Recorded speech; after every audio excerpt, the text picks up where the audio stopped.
everybody, welcome up to the commentary box for coverage of the 2021 Formula 1 World Championship race here at Portimao in Portugal. It's the third round of the season. Valtteri Bottas lines up on pole position alongside him Lewis Hamilton. He is starting just one place ahead of Max Verstappen, who starts third. It's all ready for this year's title battle. Let's take a look at the drivers and the Constructors' Championship. It's the third round of the World Championship in 2021. Welcome back to the Algarve. Welcome back to the Portuguese Grand Prix. Round 3 on the calendar, 1 to Hamilton, 1 to Verstappen. Who's going to make their break here at Portugal? It's the first of a double header, the Spanish Grand Prix next weekend before a 2-week break before we return to the glitz and glamour, the jewel in the crown, the Monaco Grand Prix on the 23rd of May. Azerbaijan is next on the 4th to the 6th of June. A week later, we were supposed to be heading off to Canada. That race now cancelled and replaced brilliantly with the Turkish Grand Prix for the second year in a row. France is at the end of June at Paul Ricard before going back-to-back with Austria 2 weeks' time, the British Grand Prix at Silverstone that we now know will host the first of these dreaded sprint qualifying. After that, it's the Hungarian Grand Prix before a break for the summer, and then 3 races back-to-back in Belgium, the Netherlands and Italy before the flyaway start with Russia, Singapore, Japan, and then back to the statesides with the United States Grand Prix, Mexico City, Brazil, and then Australia on the 19th to the 21st of November. The first race in Saudi Arabia before the season rounds out in Abu Dhabi in December the 12th. In the Drivers' Championship, Lewis Hamilton leads the way by a single point to Max Verstappen, 44 to 43. Lando Norris is third on 27, Charles Leclerc fourth on 20, Valtteri Bottas is on 16, 14 for Carlos Sainz, Daniel Ricciardo the same, Sergio Perez is on 10, 6 points to Pierre Gasly, Lance Stroll is on 5. On the second page, Yuki Tsunoda has 2 points, the same as Esteban Ocon. Fernando Alonso, after penalties last time out, means he too gets his first point of the season. No points on the board for Raikkonen, Giovinazzi, Russell, Vettel, Schumacher, Mazepin or Latifi. In the Constructors' Championship, Mercedes leads the way on 60 points. They've got a 7-point advantage to Red Bull Racing, who are on 53. McLaren are on 41, Ferrari 34, AlphaTauri, the only team to move up after the Emilia-Romagna Grand Prix, on 8, Aston Martin on 5, 3 for Alpine, no points on the board for Alfa Romeo, Williams or Haas. It's being billed as Hamilton versus Verstappen. After 2 races, it's 1-1. Welcome to round 3, fight 3, the Portuguese Grand Prix. So let's take a look then quickly at lap attack. Let's take a look around the Algarve International Circuit in Portimao, 2.891 miles. 2 DRS zones coming into this weekend, extended down towards turn 1. 15 turns and an exciting track.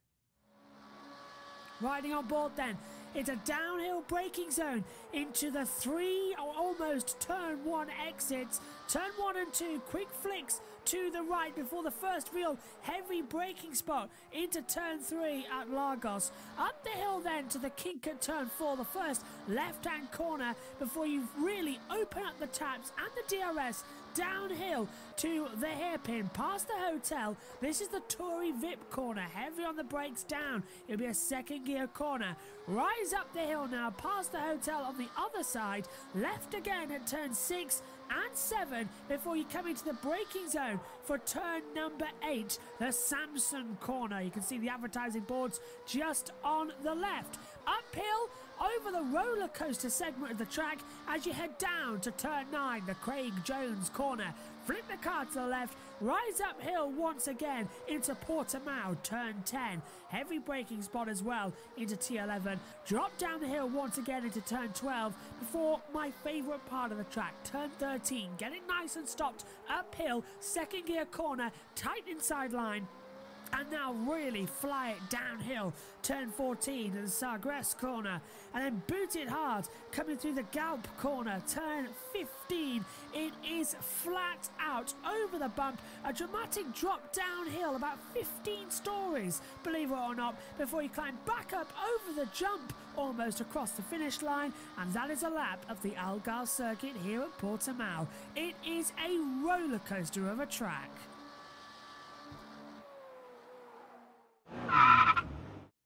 So let's go back throughout the weekend then and look through all of the sessions so far. Here's the practice and qualifying reports.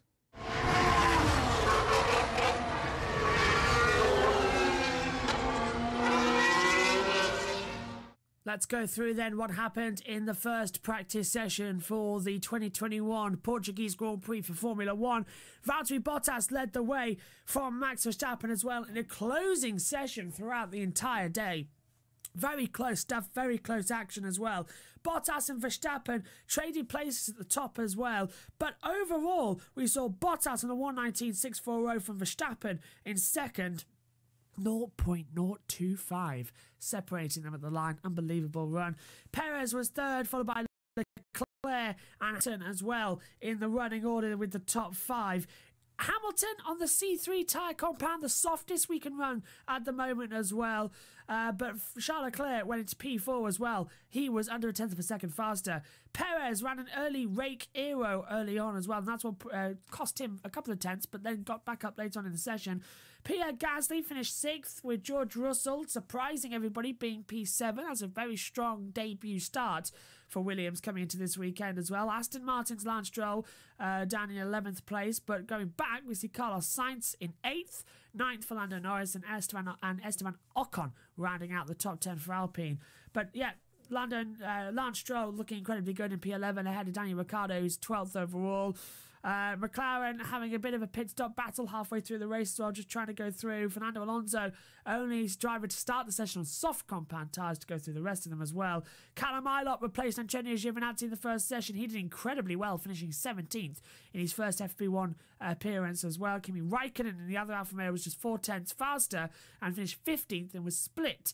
The two split by Vettel in between as well. Russell brilliantly in 7th, but his teammate was down in 19th overall. Schumacher was 18th with Mazepin 2.3 seconds slower than his own teammate, down in 20th place. A bad session for him. Verstappen, though, closing in on Bottas, but first blood in FP1 goes to Valtteri Bottas. Let's take a look at the times now from FP1.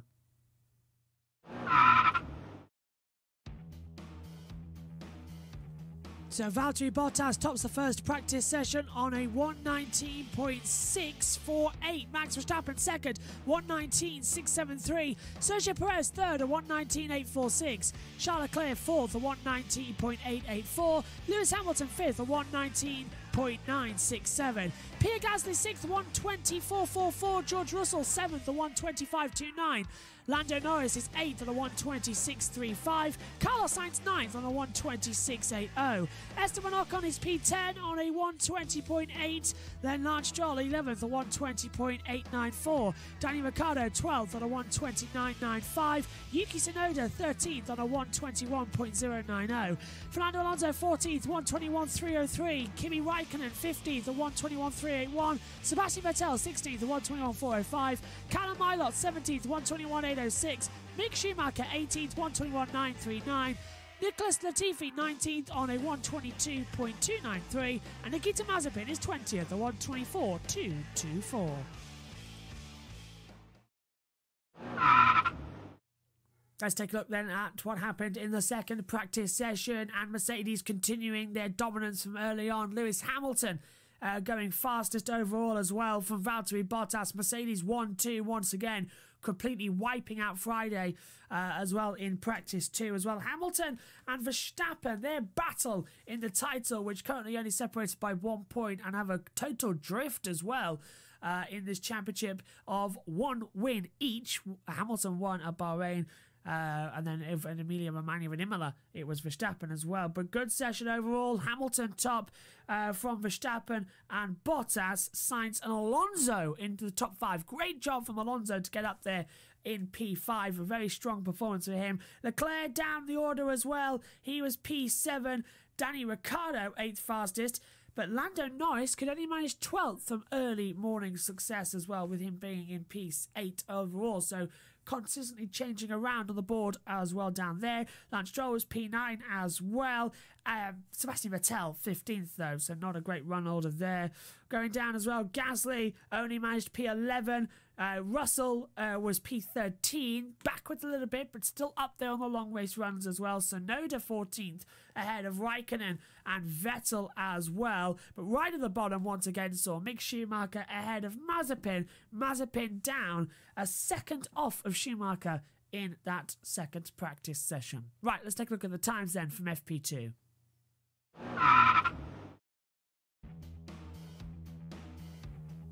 Lewis Hamilton tops the second practice session at 1:19.837. Max Verstappen is second at 1:19.980. Valtteri Bottas third at 1:20.181. Carlos Sainz is fourth at 1:20.197. Fernando Alonso fifth at 1:22.20, followed by Esteban Ocon 1:22.35. Charles Leclerc is seventh at 1:23.60 from Danny Ricciardo eighth at 1:24.18. Then we get Lance Stroll 9th at 1:24.27 and Sergio Perez rounding out the top 10 at 1:25.16. Pierre Gasly is 11th at 1:20.558. Then we get Lando Norris at 1:27.57. George Russell at 1:20.976. Yuki Tsunoda at 1:21.053. Sebastian Vettel 15th at 1:21.074. Then we get Kimi Raikkonen at 1:21.225. Antonio Giovinazzi at 1:21.238. Mick Schumacher at 1:21.537. Nicholas Latifi 19th at 1:21.855. And Nikita Mazepin is 20th at 1:22.638.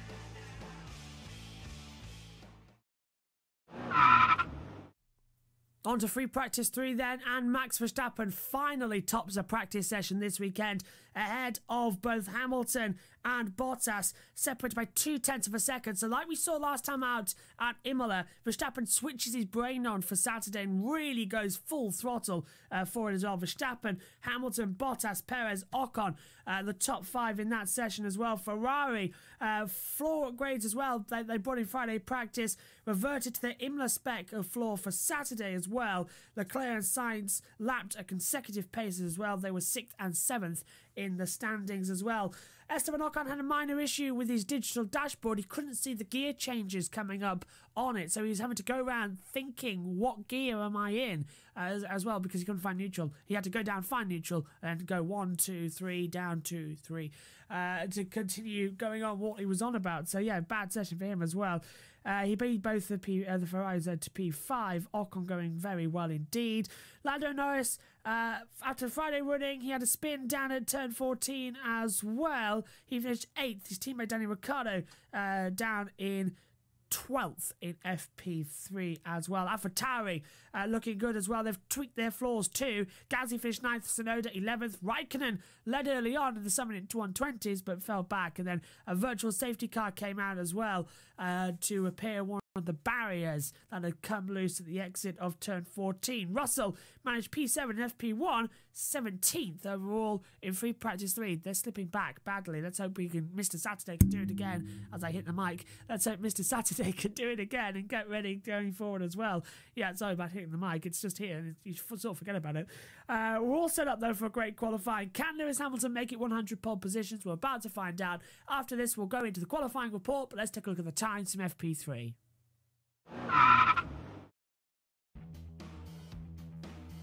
Max Verstappen is fastest then in free practice 3 on a 1:18.489. Lewis Hamilton second at 1:18.725. Valtteri Bottas is third at 1:18.820. Sergio Perez fourth at 1:18.840. Esteban Ocon fifth at 1:18.860. Then we get Charles Leclerc sixth on a 1:19.001. Carlos Sainz is 7th on a 1:19.050. Lando Norris 8th, a 1:19.272. Pierre Gasly 9th, a 1:19.374.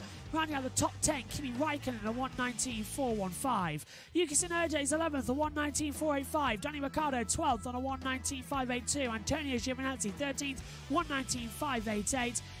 Fernando Alonso 14th on a 1:19.949. Then we get Mick Schumacher 15th, 1:20.033. Lance Stroll 16th, 1:20.090. George Russell 17th, 1:20.127. Sebastian Vettel 18th, 1:22.14. Nicholas Latifi 19th, 1:20.681. And Nikita Mazepin 20th, 1:20.690.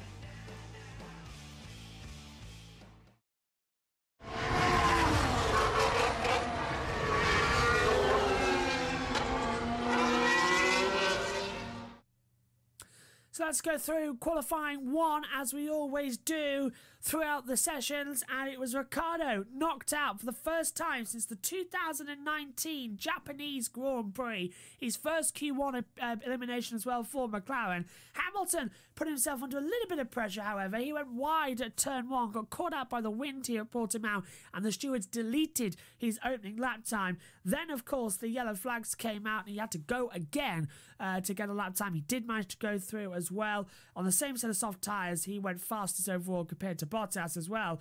Perez lost the rear at turn 4 and ended up in the gravel trap, managing to get out though. That was the yellows that compromised Lewis's second run as well.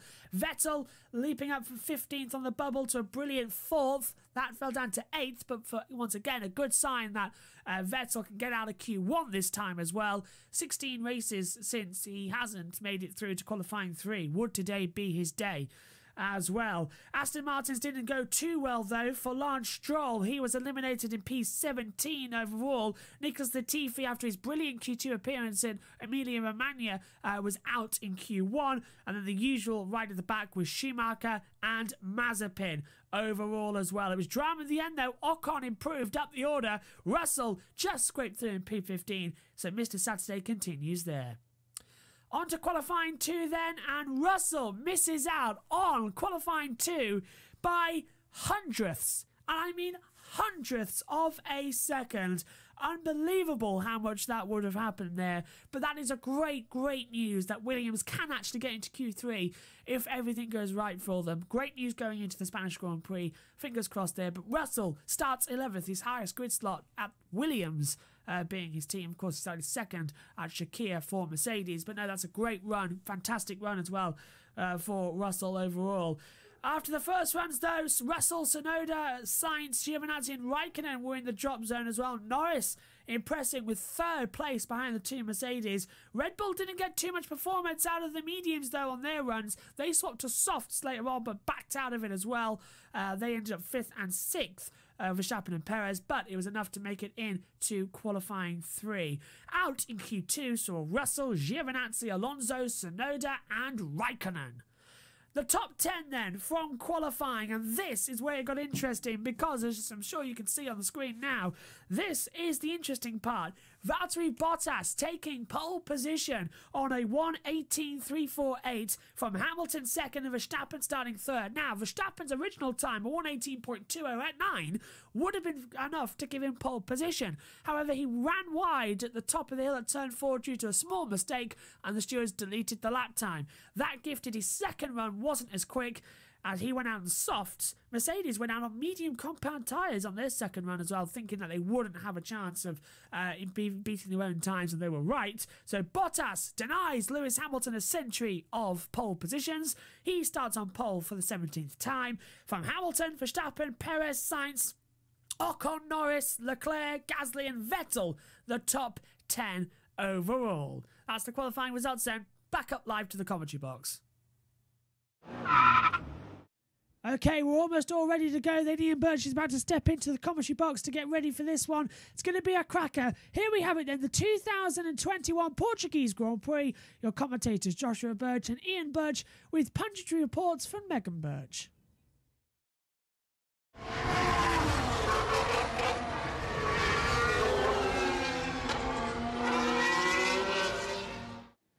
Hello everybody, welcome up to the commentary box. We are almost getting ready to welcome the World Feed viewers as well. Ian Birch joins me in the commentary box. We're almost ready. This is going to be one of the best races because Hamilton versus Verstappen, they're going for yet another victory as well. Add into that the unknown of Valtteri Bottas suddenly joining in. We're all ready and set to go. So, we'll welcome up to the World Feed viewers and our radio listeners who are just coming in as well. But for those of you on YouTube, stay still and get ready for the watch along to begin. We are here in the Algarve of Portugal for the third round of the 2021 FIA Formula One World Championship. A beautiful circuit here in the Algarve, Portimão. It's in the actual village and city of Portimão.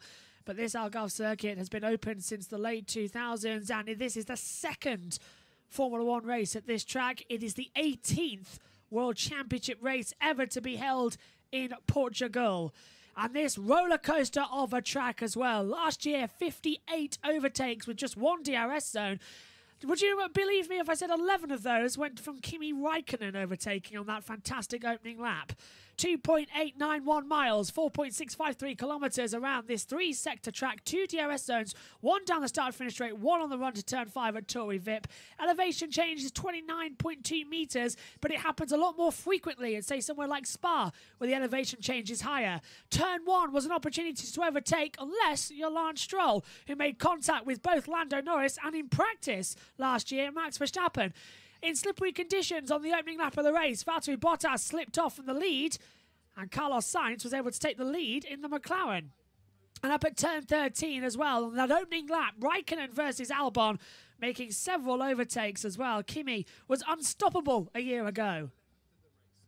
Tyre compounds to keep your eyes on as well. We have the hardest lot here. The hard is the white-walled C1, the yellow medium is the C2, the soft is the C3 red tyre. Let's take a look then at how the grid will line up for the Portuguese Grand Prix. In a shock twist, it's Valtteri Bottas lining up on pole position for Mercedes. Alongside him on the front row is indeed Lewis Hamilton. He's going for yet another victory in Formula One. Second row, an all Red Bull affair. Max Verstappen is alongside Sergio Perez. 5th and 6th on the grid on row 3 sees Carlos Sainz and Esteban Ocon. Row 4 sees Lando Norris and Charles Leclerc. Leclerc looking to make up for what he considers a bad qualifying. The 5th row of the grid, Pierre Gasly, and for the first time in 16 races since the British Grand Prix, Sebastian Vettel starts inside the top 10. A great qualifying for George Russell on the 6th row of the grid, alongside Antonio Giovinazzi. Fernando Alonso and Yuki Tsunoda on row 7, 13th and 14th. The 8th row sees Kimi Raikkonen 15th, and an unusual Danny Ricciardo. First time in 116 races he's started outside in Q1 and Q2. Lance Stroll and Nicholas Latifi are on row 9, and the 10th row sees the 2 Haas drivers of Mick Schumacher alongside Nikita Mazepin. Cars are ready, and quite a controversy compared to quite a turn of events, actually, compared to what we saw last year, Dad. Blue skies, sunshine, track temperature at 40 degrees, air temperature at 19 degrees. We've got a race on our hands today, haven't we? It's still cold. It is still cold, yeah, for the Algarve. The wind's still there, which caused all the problems in practice and in qualifying. Other than that, we've got an exciting grid. The 2 Mercs have got in front of the 2 Red Bulls. And I'll tell you this, Lewis is fuming. Yes, Lewis is not happy indeed. Even Verstappen was angry, yeah. Lewis, I don't know whether it'll be this race. I don't know whether it'll be next race or the race after that. But Max Verstappen, you are going to be paid back by Lewis Hamilton for your aggressive, on-purpose move in the race last time. Yeah. Right? Everybody knows that Lewis will, to the media, to the press, be happy. Yeah. I don't care. That's not Lewis in private. He will be furious, yeah. Does not like that style of racing. Here's your start. Right? Yeah, go on. I've noticed, you know, the one thing we said, all of us said, was that Max is showing a lot more maturity. Well, he's still showing a lot of arrogance, and you need arrogance to be a world champion. But you've got to be capable of taking it and giving it.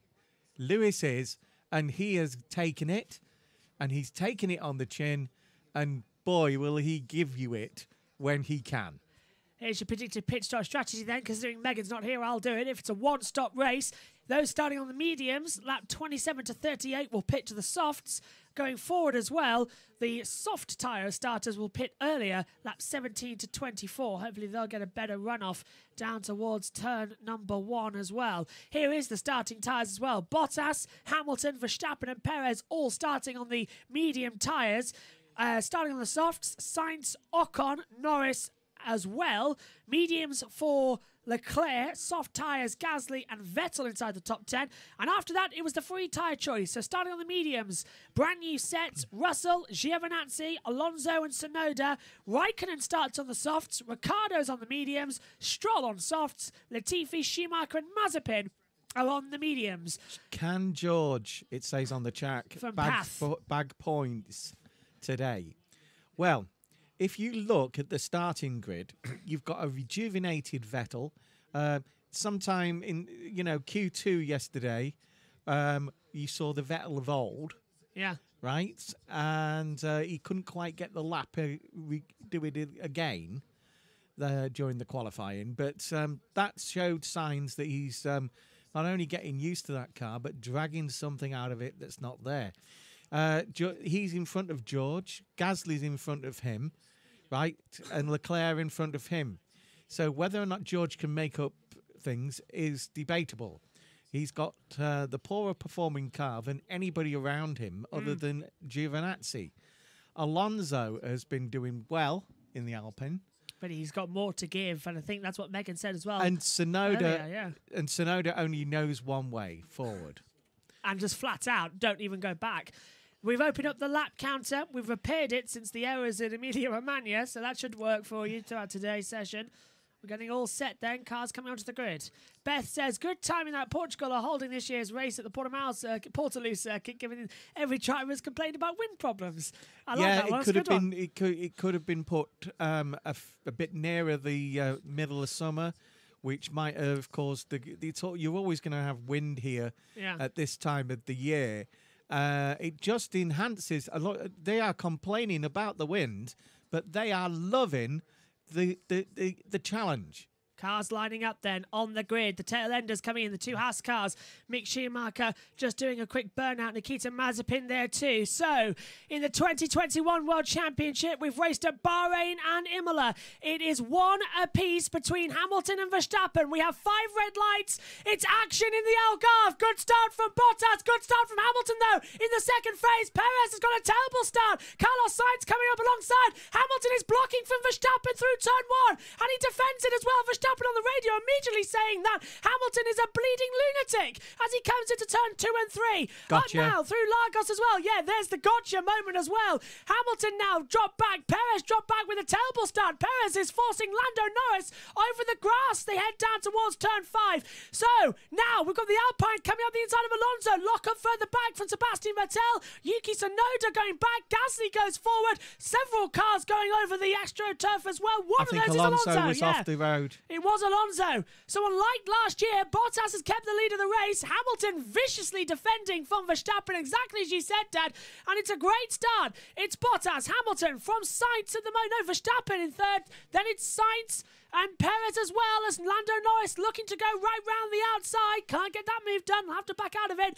But now, again, it's battle as Norris keeps up as Ocon looks back to the inside. Is there front wing damage on that on Ocon's car? Looks a bit dodgy to me. I'll have to look. No, it looks okay. So maybe it's just the tint. Lock up further back, though. Who was that? Almost spinning off into the gravel. But it looks like I would assume it would be Mazepin, wouldn't it?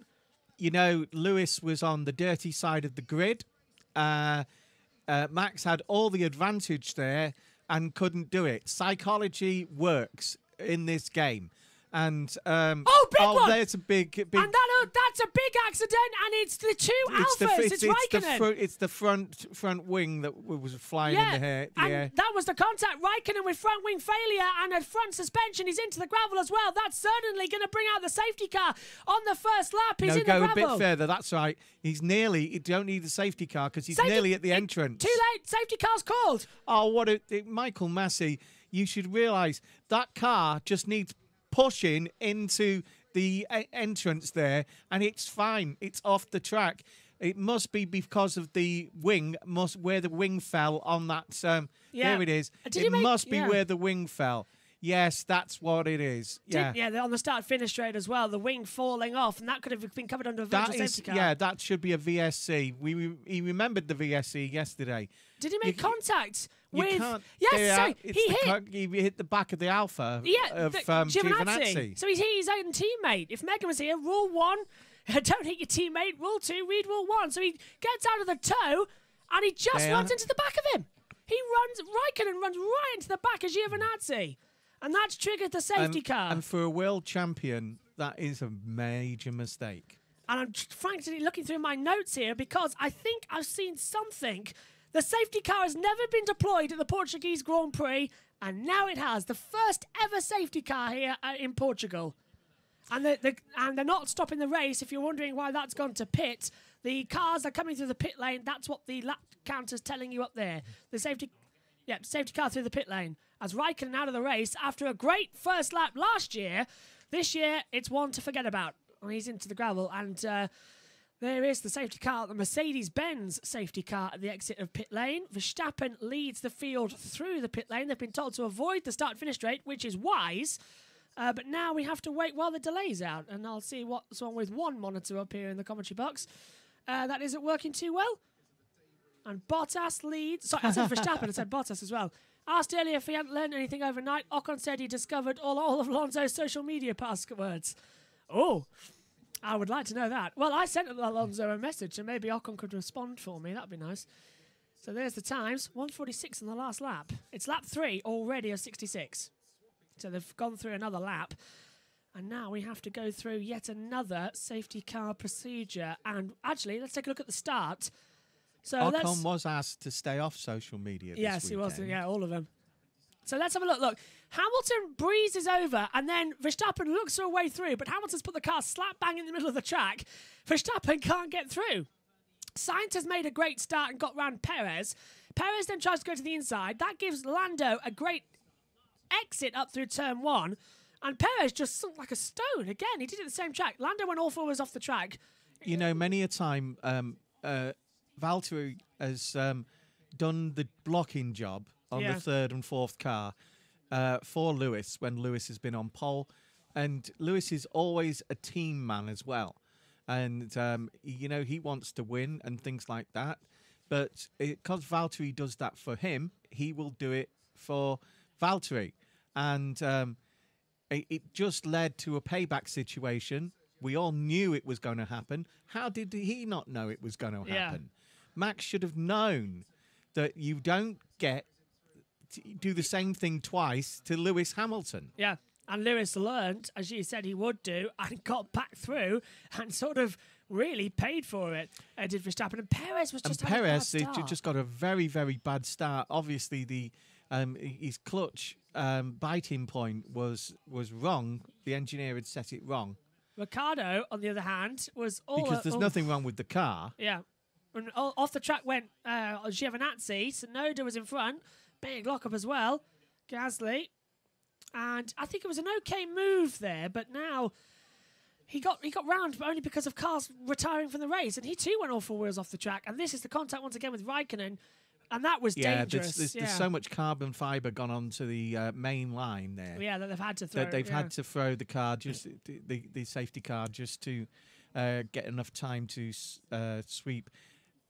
Why haven't we got air blowers? Can't air blowers would be amazing. Yeah, quickly out there. Can't our Prime Minister have a word with Mr. Sir Dyson, whatever he's called, and invent a heavy-duty air blower that will blow those things? I mean, because we lead the world in vacuum cleaners. Well, vacuum cleaners suck, right?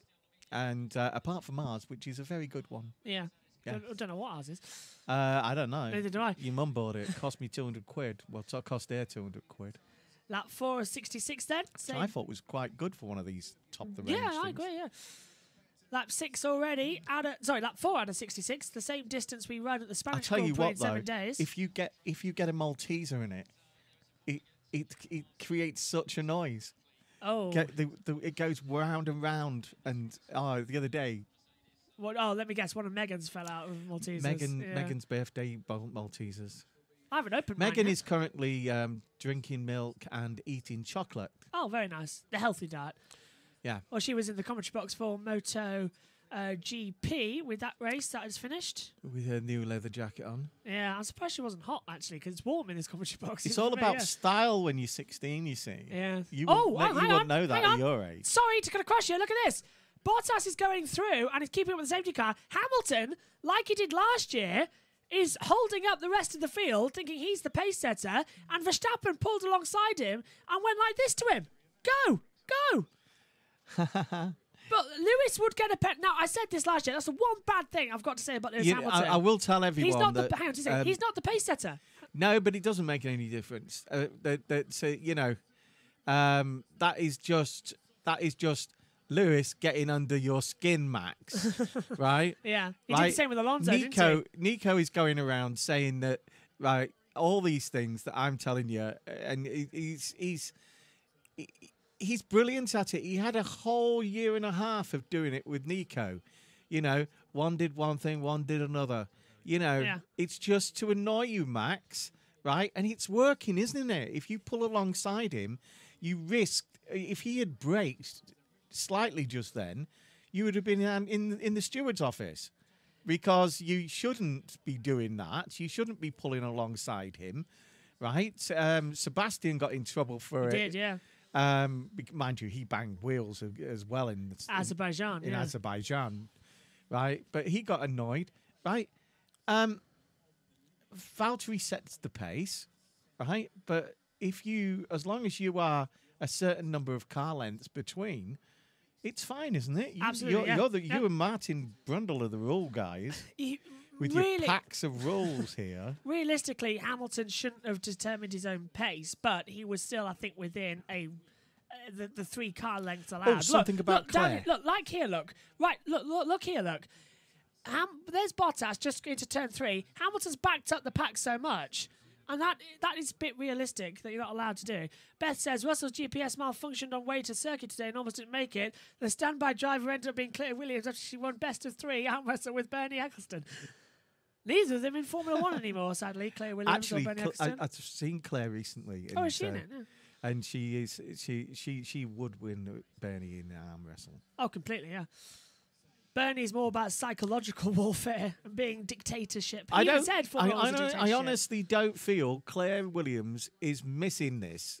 Like you think. She misses the racing, and the team things, but the stress, I don't think. No, she won't miss that at all, will she? Absolutely not. No, and she will be back. She is a very, very, very talented young lady. Can I ask a question? Yeah, why is... I can say that because I'm 60 and she's, 42? 51. Same age as 51 Scrofty. now. They went to school together, didn't they? Oh. And Ricardo... She went to school with Pink. Hamilton being told to keep an eye... Hamilton saying keep an eye on the brakes. Sorry, I'm hitting your wrong dashboard there. She went to school with Natalie Pinkham. And safety car in... Yes, she did. Yeah, I'll presume, yeah. Safety car in this lap then, so and Pinkham we will go in green. 51. Pinkham is 43? 42, 43, yeah. Mind you, Claire could be still a bit older than that. I do know, Usually, however... that you modern kids usually that, can just go like this on their phones. I said that because I... And see how Claire's... I think Claire's got 2 children.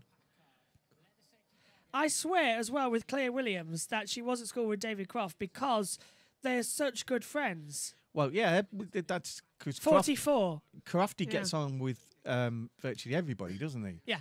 The rock chick that he is.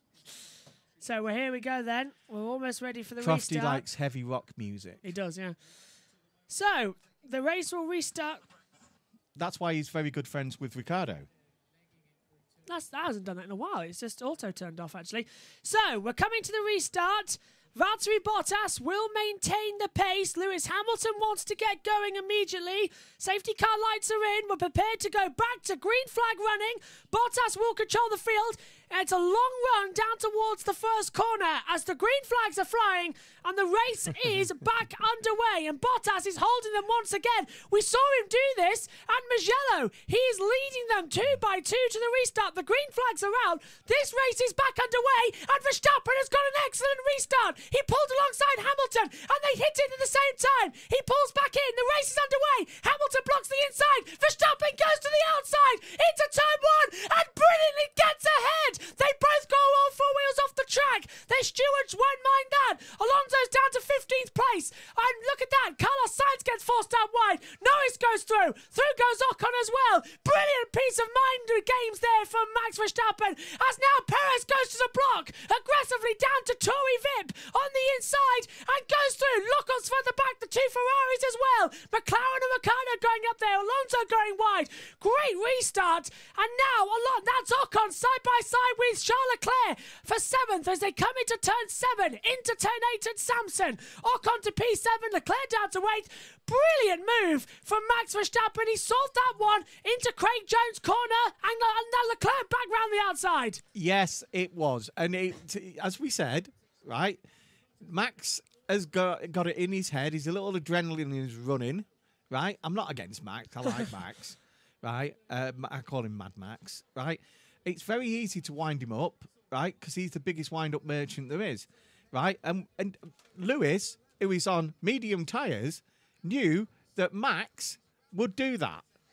Yeah, they both did. Right? Easy move. They're on different tyres. They're on different strategies, right? It doesn't make any difference to Lewis. They're both on mediums. They're both on mediums.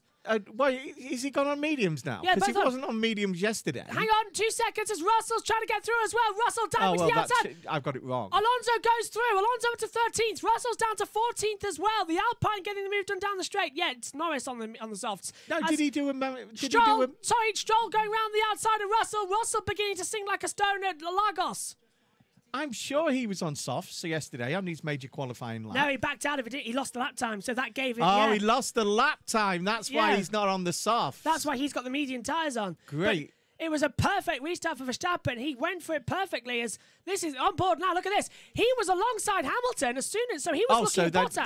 that is it's still payback. Yeah. But it's tit for tat, right? He was looking at Bottas on that restart and got the accelerator down before Verstappen did. So before Hamilton did. Verstappen being told, "That a boy," over the radio. Isn't this what we wanted? Oh, completely, yeah. The 2 title protagonists battling it out as Bottas goes away into the distance. Perfect restart as well. While they're battling like that, though, it's just playing into the hands of Valtteri, who is just doing his own race. And Perez might be a little bit under investigation for possible blocking, which we're moving twice. But I can't see why. Well, that was my point when I saw the overtake at the restart. Yeah. Right? Because if you do... Because we're going to see another replay of it. Oh, numerous replays, yeah. Yeah. I think you'll find that as he came alongside, he actually moved again. Yeah. Right? Now, you're not supposed to do that. And that is moving twice. He would be... That's what we want. Yeah. We want them to be allowed to get away with things like that because... That's how old racing used to be. And, you know, when you roll alongside and you see the other car just move slightly towards you, you have a Valtteri and George situation. But I think because Norris is now to P4, he got the move done, wasn't effective. They might just leave it. It was a good overtake. Yeah, it was. Just like the first one was. You know, Verstappen is... I didn't like the one in the other race. Right, but I knew it was the racing that we wanted to see. I knew that a lot of people would say they were in favour of it. Yeah. I just thought it was very aggressive. Verstappen might have a go on Valtteri Bottas, and the last driver who tried to overtake Valtteri Bottas ended up in the wall at Tamburello. He's got a lovely run coming out of the Galp corner, turn 15 up the hill. DRS is open. He's pulling in. He looks to the inside, not for an overtake maybe, because I think he had to get out of the slipstream. Did Bottas just run over some debris because he kicked something up in front of Verstappen, and then he had to correct the rear quickly? I swear Bottas ran over some of that debris. It's lap 10 of 66. Down to Turi Vip. Fernando Alonso is saying that Giovinazzi needs to be quicker than that, needs to get back up there, as Verstappen desperately trying to have a go. So it's a three-way fight for this win. Bottas, Verstappen and Hamilton. If they all take each other off, Lando Norris comes into play. Yes, and Perez and Perez, Sainz. Oh, Latifi and Schumacher have just been double passed by Yuki Tsunoda. Tsunoda's just wiped the pair of them out in that one. Brilliant. Verstappen's getting closer. Verstappen's going to run away with this one if Mercedes aren't careful. Red Bull have brought a floor update to this race that Mercedes haven't brought any updates, and Red Bull were already the quicker car coming into the year. Yeah, apparently all the legal action, all the threats have been called off. Oh, hang on, all four wheels. Turn that down a little bit. Verstappen was all four wheels off of the exit there, so he might get a warning. If you do that 5 times, you get the black and white flag. And then if 3 times black and white flag, 5 more, you get it off, and Hamilton's going for a move. Verstappen blocks the inside. Hamilton sends it fully on the inside into turn 1 and gets back second place. Wow. But they all ran over the track, but I think Lewis was on it. Verstappen comes back immediately. Comes back straight away. Right round the outside. Hamilton forces him out into the gravel. He gets back on. This is brilliant. Aggressive stuff between these two, exactly what we wanted to see. It reminds me of Montoya and Schumacher in Brazil in 2001. We've got the 7-time champion and the young gun who's attacking. So now Hamilton got that DRS and blast past, then had to defend it, but this race is on, and this is what we wanted to see. It's 1-1 race victories. This is what we wanted to see, a proper dogfight. 1/5 of the race has gone. Oh, wow. 11 laps out of 66, right? That's true, isn't it? Yeah. No, it's 1/6. 1/6 of the race. 1/6 of the race has gone, and we've already had more things happen than in a couple of the races complete last year. Unbelievable. And I thought Hamilton went all 4 wheels off the track. He didn't. He did keep both his inside front lefts on the tarmac. And Verstappen tried to go right round the outside. Hamilton gave him no room, and he was almost in the gravel. I wonder if he did put I will say, though, gravel. I would expect Valtteri, with all this fighting going on behind him, to have pulled out twice that length by now. It's still within a second, isn't it, of them two? I'm wondering what that's going to be about. Hamilton, so Verstappen.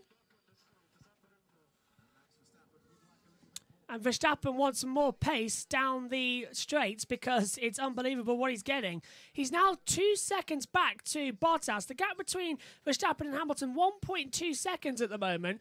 I've got a feeling as well that Bottas might have been hanging back to protect him. Lewis will be smiling in that cockpit. Yeah. I don't think he said the DRS didn't work on the straight, actually, is what Valtteri said. But he wasn't in the DRS, that's why. And that was Max. Yeah, sorry, that was Max Verstappen on the radio. He wasn't in the DRS. That's why he wasn't activated. Maybe he was a bit further forward than he thought he was. Hamilton on the radio. And Hamilton says that, look, well, it's the front tyre. The front right tyre is starting to grain, look, on the inside. Yeah, just so on the mediums, 12 laps. They want to go round about lap 17 to 24, realistically. Or even 24 to 27 we've seen on the medium runners, if they can get that far. This is a stress on the tyre circuit. Yeah. It is up and down and lots of corners that put a lot of G-force on you and a lot of G-force on your tyres, right? It's an even wear circuit, but it's a low grip surface. And so, look at him who looks after their tyres the best will get further up the field in on a circuit like this. Historically, that's been Hamilton who's been looking after his tyres. Bottas is good at it as well, but not as good as Lewis. But Lewis is in this dogfight. Yeah, that's costing him time. Yeah. Valtteri is able to just drive his normal race out there in front. Lewis is in this dogfight, so he's getting graining on his right tyre. And I saw a little grain come up on the left front there as well. And I'd like to see a Max's, because Max has been throwing that car around so much. He must be more. It must be more grained. Yuki Tsunoda has been told, do not go over the track limit. I'll be fair. Little Yuki Tsunoda Right, Little Sonoda can't actually see the track limits from there. To be fair, that's probably a good point. And at the moment as well with Sonoda, if he gets one more, he'll get that black and white flag, and then another one. Max is he'll on get 3. the penalty. Yeah, Max is pushing it over. So is Valtteri coming out that and one. Actually, and Lewis has got at least 1, hasn't he? Yeah, he went off at turn 1, didn't he? But at the restart, We haven't heard that over the radio. That's just what we've noticed up to now. Lewis went wide. Max has gone wide twice. Once Max will say he was forced wide. Yeah. And I think Bottas was touching it there, wasn't he? The exit at turn 1 and 2 into Lagos at turn 3. I like it. It's into Lagos. The third corner is called Lagos, but it's just a habit you say into Lagos, and then you confuse everybody listening. At the moment, Bottas leads by 0.7 of a second. Hamilton in that second DRS zone, just trying to look through, wasn't paying off as much as it was. There's Lando Norris, who's closing up on the... Well, he's got Perez just behind him, a gap of 0.8 of a second. And I'm looking, Alonso's dropped down to 13th place as well. Danny Ricciardo, 5 places. Yeah, up 5 places. Ricciardo, P11, started 16th. That says from Beth Tander there on the group chat. Well, she should already be happy today. Megan told me who won the MotoGP. She was watching. Jack Miller. Yeah. What, Beth was watching? Beth was watching the MotoGP race. Yeah, so you've had... 1 win, and I know you're Australian, but in last night's IndyCar, the first 2 places were New Zealanders. Dixon and McLaughlin, yeah. Both who've done a lot of racing in Australia. Yeah. Well, Scott McLaughlin is a champion over there in the supercars. The gap now just begins to spread. Oh, Hamilton. Sorry, Hamilton's getting in the DRS zone, and Bottas is looking in the mirror as well down the straight. Hamilton might go for a late lunge into 1. No, too far back. But I don't think Hamilton wants this lead necessarily, does he? He's just going to push Bottas to keep extending his gap over Verstappen as Perez passes Norris. Perez has passed Lando Norris on that track. He's now up to P4. I wonder where that happened as we're fixating on the leaders. And Tony Kanaan got to race and actually got points in the IndyCar last night, and he'll be racing again tonight. He retired last year, but he's doing some of the ovals for Jimmy. Yeah. I think he's doing the 500 as well, although Jimmy Johnson said he might give the 500 There was one thing, though, that, Scott was who won, was a bit upset because his wife and kids, because of COVID, can't come out of England. So, but hopefully they'll be back together soon. This is Perez diving to the inside of Norris into turn 1. That was late diving on the inside. Great move from Sergio there. I don't even think Lando would have anticipated that manoeuvre. A nice move being told over the radio as well. That was a sweet move for Perez to throw it up the inside. And Sonoda going through on George Russell on the inside of the hairpin at turn 5. And Sonoda, that was an okay move as well. Scott Dixon is also just 2 races away. He's one race from equaling Mario Andretti's and AJ Foyt, and AJ Foyt's record for IndyCar wins, he's just 2 away from being the all-time great. Yeah, and he's already won more titles as well than anybody else. So he is an amazing 41 or 40 years old. Right about that, yeah. 41 or 42. I'll have a look at. There's a stat sheet over there. That might tell you. Oh no, it won't actually. Thinking about it. As we see, Giovinazzi P12, Alonso 13. The race has cooled down now, actually, as we wait for the pit stops to come in to really shake up the grid once again. But it's the dogfight. But Verstappen's now 2 seconds behind Bottas and Hamilton. That's what I can't believe. Where's that pace gone? I don't know, but Leclerc is also nearly 1.5, 2 seconds behind Sainz. So, you know, it could be the wind causing the fact that they can't actually get close to the car in front. Wind speed is up compared to yesterday at the moment. Humidity is at 39%. Track temperature 39 degrees. It's dropped 1 degree since this race started, which is surprising. Usually it goes up, doesn't it? When the cars are on. Yeah, it's a bit like me. I always start on full medication and just slowly go down. Tell you what I want to know is as well, it's got dark in the commentary box. It must be cloudy outside because Joshua hasn't been out the box for a long time. Not today, no. He has missed the fact that Megan had to go out and get the washing in. Oh, so it is raining. Oh, it has been spitting. It comes over really dark at the moment and then goes really light. So that explains why the commentary box looks like a night race. Yeah. Typical, spring-like weather. middle of May. It was the first 2 days of May, isn't it? May the 2nd. As we said yesterday, when we brought Megan home from the hospital when she was born, we had hailstones, big hailstones on the car. And when it was her birthday on Friday, we were really surprised that we got some hailstones. It hailed, It's as if someone up there is. It's like one of that film where someone's actually watching everything and typing it down, changing it. And at the moment, so Beth is really happy, and I'm not surprised that we thought Danny Rick he couldn't get section 1 right yesterday of the circuit. he was losing a lot of time. Yeah, and then he was overdriving in sector 2, and that's not Danny, but he's getting used to the car. Not everybody can do what Carlos Sainz has said that he has changed his braking. The way he brakes, the way he positions the car, everything. Because he said the Ferrari is a totally different beast to what he's ever driven before, and he tried the new way of turning. He turns a lot quicker than he did in any other car, right? He's found he can, by adjusting the braking, he can get a turn a lot quicker, and that's why he's above Leclerc. And Ricciardo goes to the outside and now moves into the top 10. He's past Sebastian Vettel. So Ricciardo into the points, up a total of 6 places from where we started now. Danny Rick getting used to that car, as you say, slowly.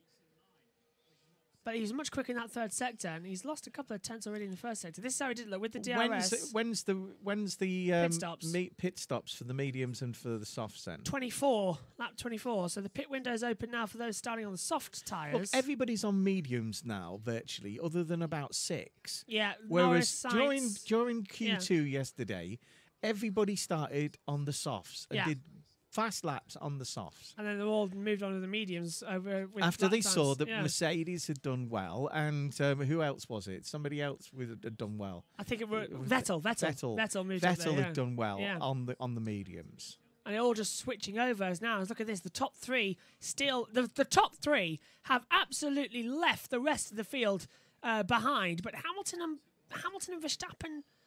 1.6 seconds between them. Bottas and Hamilton gapping now 5 tenths. Bottas still leading the way. And it's getting to the time when you've got to start thinking, is Bottas going to be asked to move over? No. Is he, or is he just going to keep running around the track? Too early in the season for that, isn't it? Well, I don't know. Hamilton needs the titles by 1 point. Yeah, but this is Toto who make that decision. And Toto is... Right... everybody's been talking about what did Toto say to George. Well, he jokes that he would give him a Mercedes drive if he does well this season, and if he doesn't, he's on the Renault Clio Cup, and that he's joked to George this week that he's put his name down for the Renault Clio Cup. Daniel's been told he's actually quick, and he's quicker than the other midfield cars. So the truth of the matter is, just like Christian, who you can see on the TV now, Toto is ruthless, right? He is absolutely ruthless, but comes across as such a nice guy. And that's what a boss should be. Yeah. He should be a nice guy who you can't mess around. Hamilton's in the DRS zone, and Bottas seems a little slower coming out of the last corner. Hamilton's going to the outside. Breezes round the outside to turn 1. Hamilton takes the lead, but almost makes contact with Bottas. There was a cigarette paper between them. That wasn't team orders. No, that was Hamilton completely just lunging in it as well. Bottas was slow out of the last corner. Valtteri did show him enough of a gap. Bottas made a mistake coming out of the last corner. He was so slow down the straight before Hamilton even opened up the DRS. And look, he's slow again. Look. Now we have Valtteri as shotgun. Yeah, Hamilton now. Oh, that was close to contact. Is that going to... Lando's been told about track limits at turn 4, but is Hamilton going to get track limits warning for turn 1? I don't know, but he did... He's all 4 wheels over the white line. He didn't get all 4 off. It was over the white line, which he was over the white line, but not for all 4 wheels. Where I think the rear kept him on. That should be okay then. We'll see what the steward says. Perez was asked... How you managed to get just one of them at that speed. I mean, did you know that this little fact, right, that the Alpines were just 20 centimetres apart. Yeah. In their times. Oh, When you wow. work it out in times, it's just 20 centimetres, and that's the distance between on their badge, the A and the L. That is an Right, amazing gap that's between only them. this Yeah. big. That's an right? amazing gap between them, yeah. And that was all the gap was between them yesterday, and I found that absolutely astonishing. That is pretty astonishing for the two Alpines, Ocon and Alonso. Alonso down in 13th at the moment. Ocon's P8. By the way, that's not one of mine. That's one of Ted's. Oh, right. Oh, Hamilton on the radio. Hang on. I am the only person who listens to him. Ted. Tyres are pretty shot, says Hamilton. So Hamilton's tyres are gone. And you can see on the rear tyres as well, he's not having a great job. Ferrari. Oh, big snap of oversteer for Bottas coming over the hill. Dropping into Craig Jones at turn 9. That was a big It's drop. all right. We've got Ted in our ears now. Yeah, Ferrari considering going to pit Leclerc ahead of Sainz, which is an unusual run. Mercedes are going to pit in a couple of laps' time. Any of you who haven't seen Ted's notebooks, he does a qualifying one and he does a post-race notebook, and they are available online. They are on YouTube, yes. Right. I know that the Tifosi in Italy, he absolutely mad for him. He gets a lot of hits from the Tifosi Verstappen. for it. Yes. And they all love it. The Hungarians love it as well. He's got quite a large following in Hungary. He's our Sky reporter in the pit lane. He started on British touring cars about 20 odd years ago. Ferrari are getting ready for a pit stop, and it's Carlos Sainz, not Charles Leclerc. So Sainz pits now ahead of Leclerc. So that releases Leclerc to P6. And Sainz, being lead Ferrari, gets a go-around out there. And soft tyres go off, and those tyres are absolutely dead, aren't they? You can see they're just ripping apart the sides. And AlphaTauri coming in with Yuki Tsunoda as well. Sainz going to rejoin, pretty much free of traffic. He's going to join with George Russell just ahead of him and in between Latifi as well. It's one of them things. Ted and Lenny, who is his distant cousin, actually second cousin or something like that. Same grandmother, isn't it? They have the same grandmother, who sadly died a few years ago. She escaped from Russia when the revolution was on or something like that. And the family ended up in Europe Slopped over, of somewhere. course, their And then first names. some of them went to America and some of them went to Britain. But both Lenny and Ted use their grandmother's name, Kravitz. Yeah. But Ted's name isn't Kravitz. Ted's name isn't even Ted. It's Theodore Slotvich or something like that. Yeah, Theodore Slotrich. Yeah. We can say it because we haven't had a drink. I don't. Bit of an interesting one at the moment as the race goes round. It's not that busy though, is it? Because we're talking about things like Ted. Pit stop's now coming in. That's Lando what in. we've been waiting for. Lando in. He's starting on the soft tyres. Comes in lap 23, the last lap before the pit window closes. So he's now going to take off the soft compound tyre. Who else is coming in the pits? Ocon, Vettel, Giovinazzi in as well. And they just get Lando out in time. Oh, bit close actually, because that might be a little bit done there because Ocon was just coming down pit road. Ocon's put the hard tyres on, the C1. He's got one set left of those. So Ocon's going to try and do what he did last year, didn't he? Ocon did 53 laps on those tyres last year. And he... That was amazing, wasn't it? Yeah. We remember that. Yeah, and that was at this track in Portugal as well. He did it on the hard tyres. He did 53 laps on the hard tyres. Can't remember what I had for breakfast, but I remember that. I do remember what I had for breakfast, honestly. I didn't have anything. Giovinazzi's 17th at the moment, so he's just that's where he filtered out. Aren't you still eating your Chinese for Megan's birthday? No, I finished that yesterday. Only literally a couple of mouthfuls left. Megan left more of her Chinese. Don't worry, her birthday was Friday. It's not like a week-old Chinese food. Verstappen on board. He's P3 at the moment. So Hamilton leads from Bottas and Verstappen. The gap between them now, 0.5 of a second, according to my monitor. They He's eat really a lot of closed in. chicken and rice, the two of you, don't you? Yes, a lot. Like, I think we're Fried responsible for chicken half and of them. rice. Yeah. Look at that. Actually, it is quite nice. It is, yeah. It's with a bit of soy sauce as well. Otherwise Lewis it's has a bit too got dry. fastest lap. And Bottas was slow in that first sector. Verstappen was flying out there. 1.7 now between Lewis and Bottas. It just does seem to be that when you're trying to follow a car around, the going wide at that turn again. That was Sainz, wasn't it? It was just on the behind with Yeah, Norris it is. The wind is affecting on half the circuit. Maybe that's why we're not seeing many track limits warnings as well, because they understand the crosswind. As Norris goes to one way, goes the other way, can't move again though to defend. Can't move again. So Sainz has to back out of it because you're allowed to move once. Use the DRS, then stopped using the DRS because he abandoned the idea, didn't he? Would have ploughed into the back of him if he had a go, because Norris moved to the inside and then moved back to the racing line. Mad Max. And Max has been told a long way before the pit stops yet. Hamilton's still in the distance. Oh, let's hear from Hamilton, actually. There's definitely a lot of wear today, says Hamilton. Oh, we hear it over our actual pit lane channel, then on the world feed. Yeah. Him saying it. Yeah, that's unusual. We're supposed to get it first. Yeah, we're supposed to get it first, and we did, but then we saw the text, but then we heard the audio back there. So, yeah. So Hamilton saying there's a lot of wear out there today as well. Verstappen closing in on the back of Bottas. And it's still closing. 25 laps on those tyres. That's the most shocking thing as well. Danny Rick +7, Beth says as well. And I'll keep reading these up as well, actually. Perez was asked if he could find anything new in the car today, and he said they discovered that Albon's been stowing away with the Red Bull team and has been sleeping in for 3 rounds. Norris said that the biggest reason he missed Sainz is because they keep qualifying on the same row, but it'll take better aim at Monaco.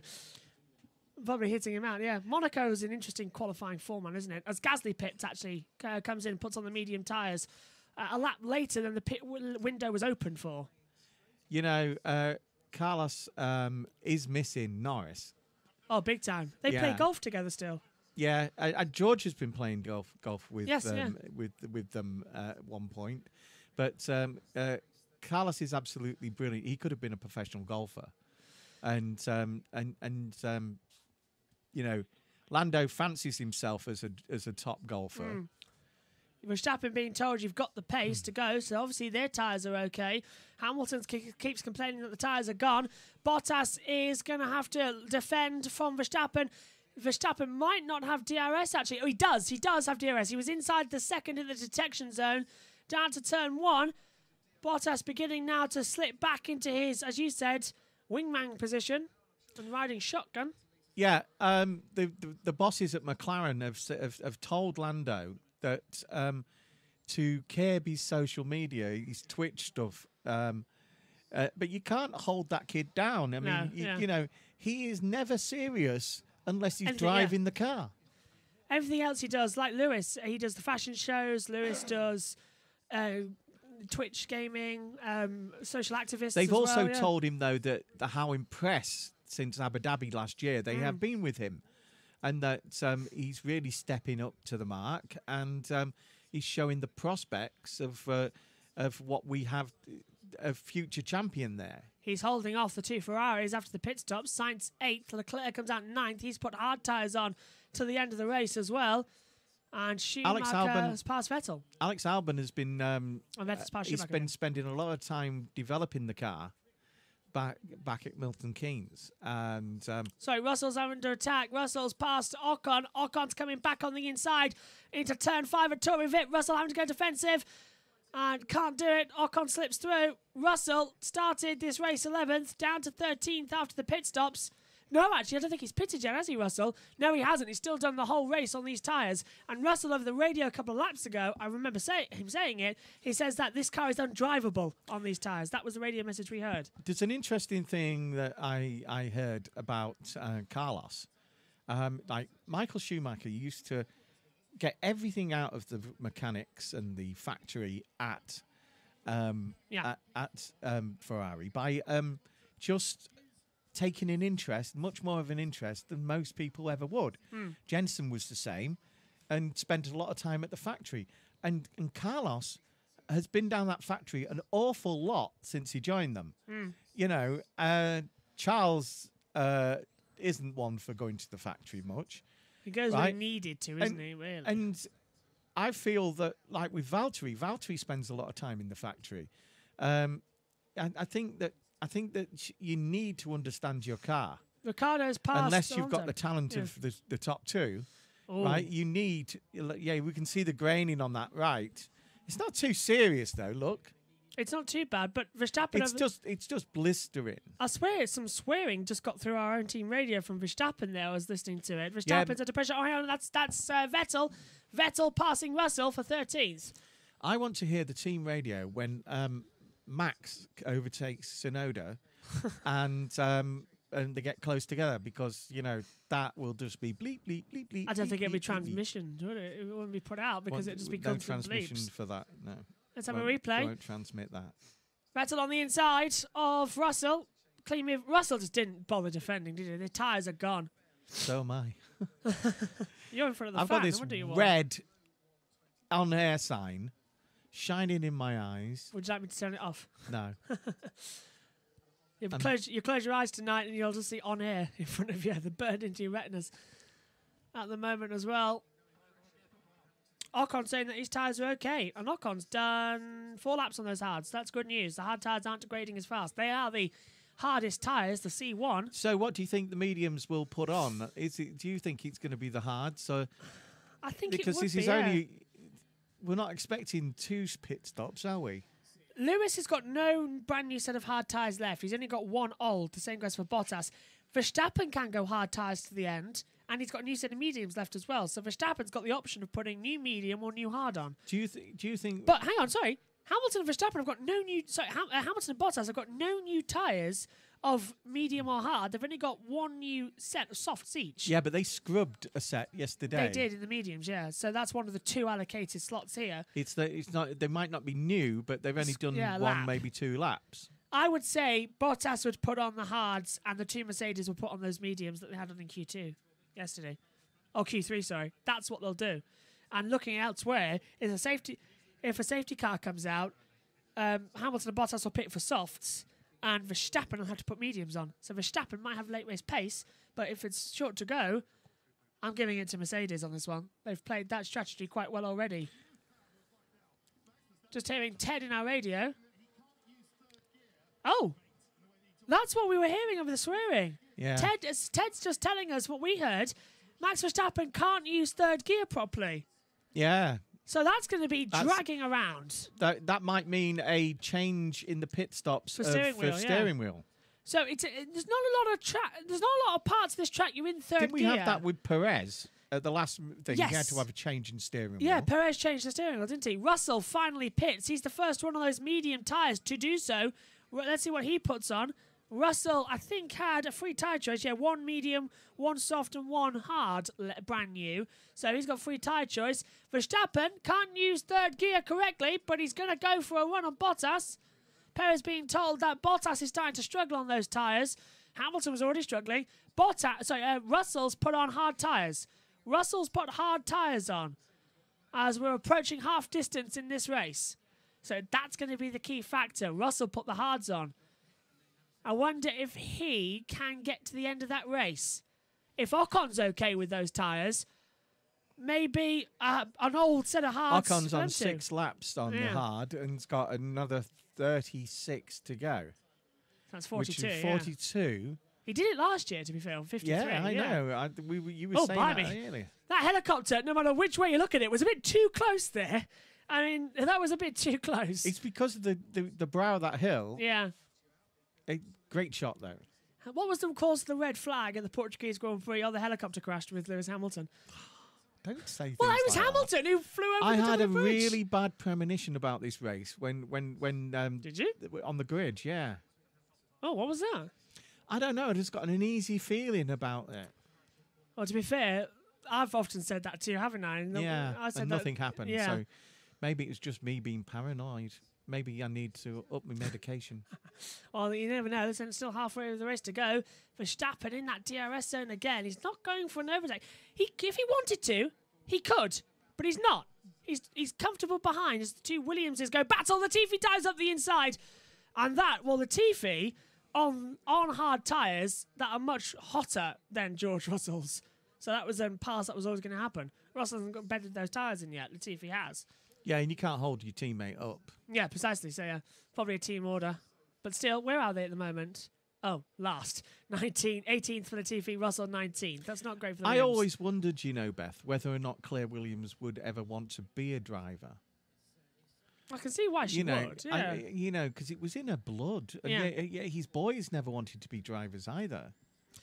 I can see why she probably would want to, and I would say that she might give it a go one day. Because when she was young, she used to live and breathe it. She even used to sell the merchandise. What'd she say? 16-year-old Claire Williams going in to say goodnight to Frank in her dressing gown and nightshirt, and there's Ayrton Senna, Yeah. who she admitted she fancied as well, Yeah. just standing there. That would be 93 or 94, wasn't it, really, thinking about it? Yeah, she did fancy Ayrton, didn't she? Yeah. I think she also said something about Damon Hill, but... Oh, yeah, and did she use... I can't remember the reason why, but she always used to ask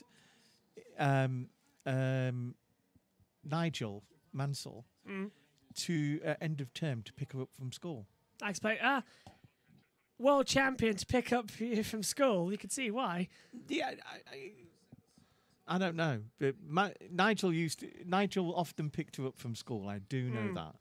My shoes just come very undone. If you're wondering what I'm doing, the inner sole of my shoe. We always wonder what you're doing all the time. I just, it was very uneasy having to stand in the commentary box. You want some decent footwear. I don't stand because I can't. Yeah, well, that's why the camera angle thinks that you're only ahead. I'm ahead. I'm Max Headroom. Hi, everyone. All you 80s people, remember me. Perez has done 37 laps on those tyres because these are the tyres that you've taken over from qualifying. Okay, Beavis and Butthead. And Verstappen, so Perez, Back to the Formula One. Perez is... Oh, Verstappen's very deep at turn 13 there, trying to get through on Bottas. I think Max is now calmed down and he's biding his time. But Perez has He's done 37 going to launch laps on down the tyres, side of Bottas at one point in the next tyre lot, you know. I'm wondering, though, if they might just wait until the pit stops. I can That's see what I mean, Williams. after the pit stops. Who was that? Blue... Oh, it's Mazepin. It's Haas. Mazepin pits. I mean, the obvious thing to do now, if you've Red Bull, is to bring Verstappen in. Undercut them. And undercut them. Yeah. Get them in. Get them in.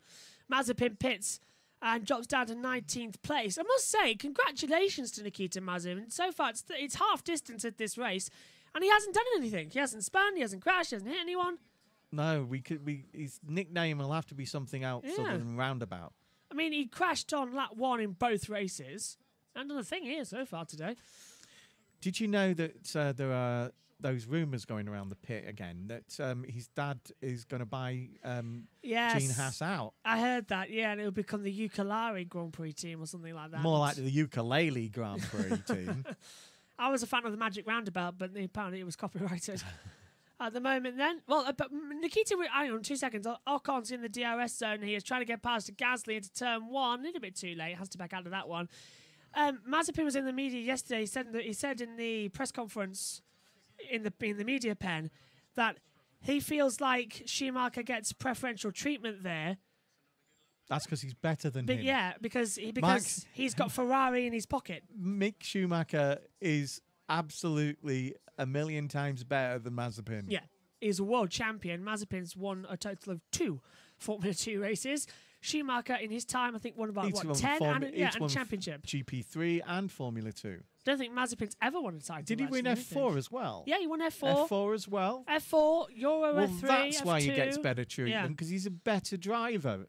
And he's stuck in that Haas car at the moment. The Williams has been lapped. So Schumacher, Latifi, Russell and Mazepin have all been lapped so far as Latifi passes Schumacher. I don't know if that was on track or not because I can't see Schumacher pitting on any of the graphics. Just past half distance at the moment. I am wondering, whether or not... Ricciardo being told another good lap, and it's going well, actually. It is, P5. Whether or not Monaco will be a bit more difficult with these bigger tyres and these changing regs with the car. Ocon round the outside of Gasly into turn 1. Affecting the downforce. Yeah. I think we might have a few problems there. Like what we just saw, Ocon going around the outside of Gasly and Gasly being caught in the wake and being sent off the track. Yeah. At Monaco, that'll be a tile. That'll be a barrier. Actually, that another thing that happened because it was an oval race last night. Yeah. And Newgarden got that. Yeah. He went into the. He touched the back, didn't he? He took the air away. In IndyCar, it's called taking the air away, and just like you get a drag and a pull from the car in front. Yeah. Right. Sometimes when you go past it, it disturbs your air and loses your grip. And then you slide onto the marbles and you're off. Imagine flying a kite, you're fighting the wind resistance, and then imagine that's the reason it's flying, and then the wind goes, it's just going to fall straight down, isn't it? Yeah. It's got nothing to hold it up with, and that's exactly what happened yesterday. And if you that's what's happening. That describes this circuit in a nutshell, right? The undulations of this circuit and these really tight corners in about 5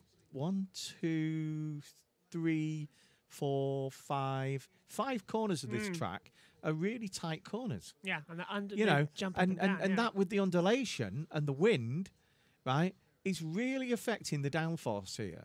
I really hope this becomes a permanent venue, the Portuguese Grand Prix. It is a fantastic track. MotoGP love it, Formula One love it.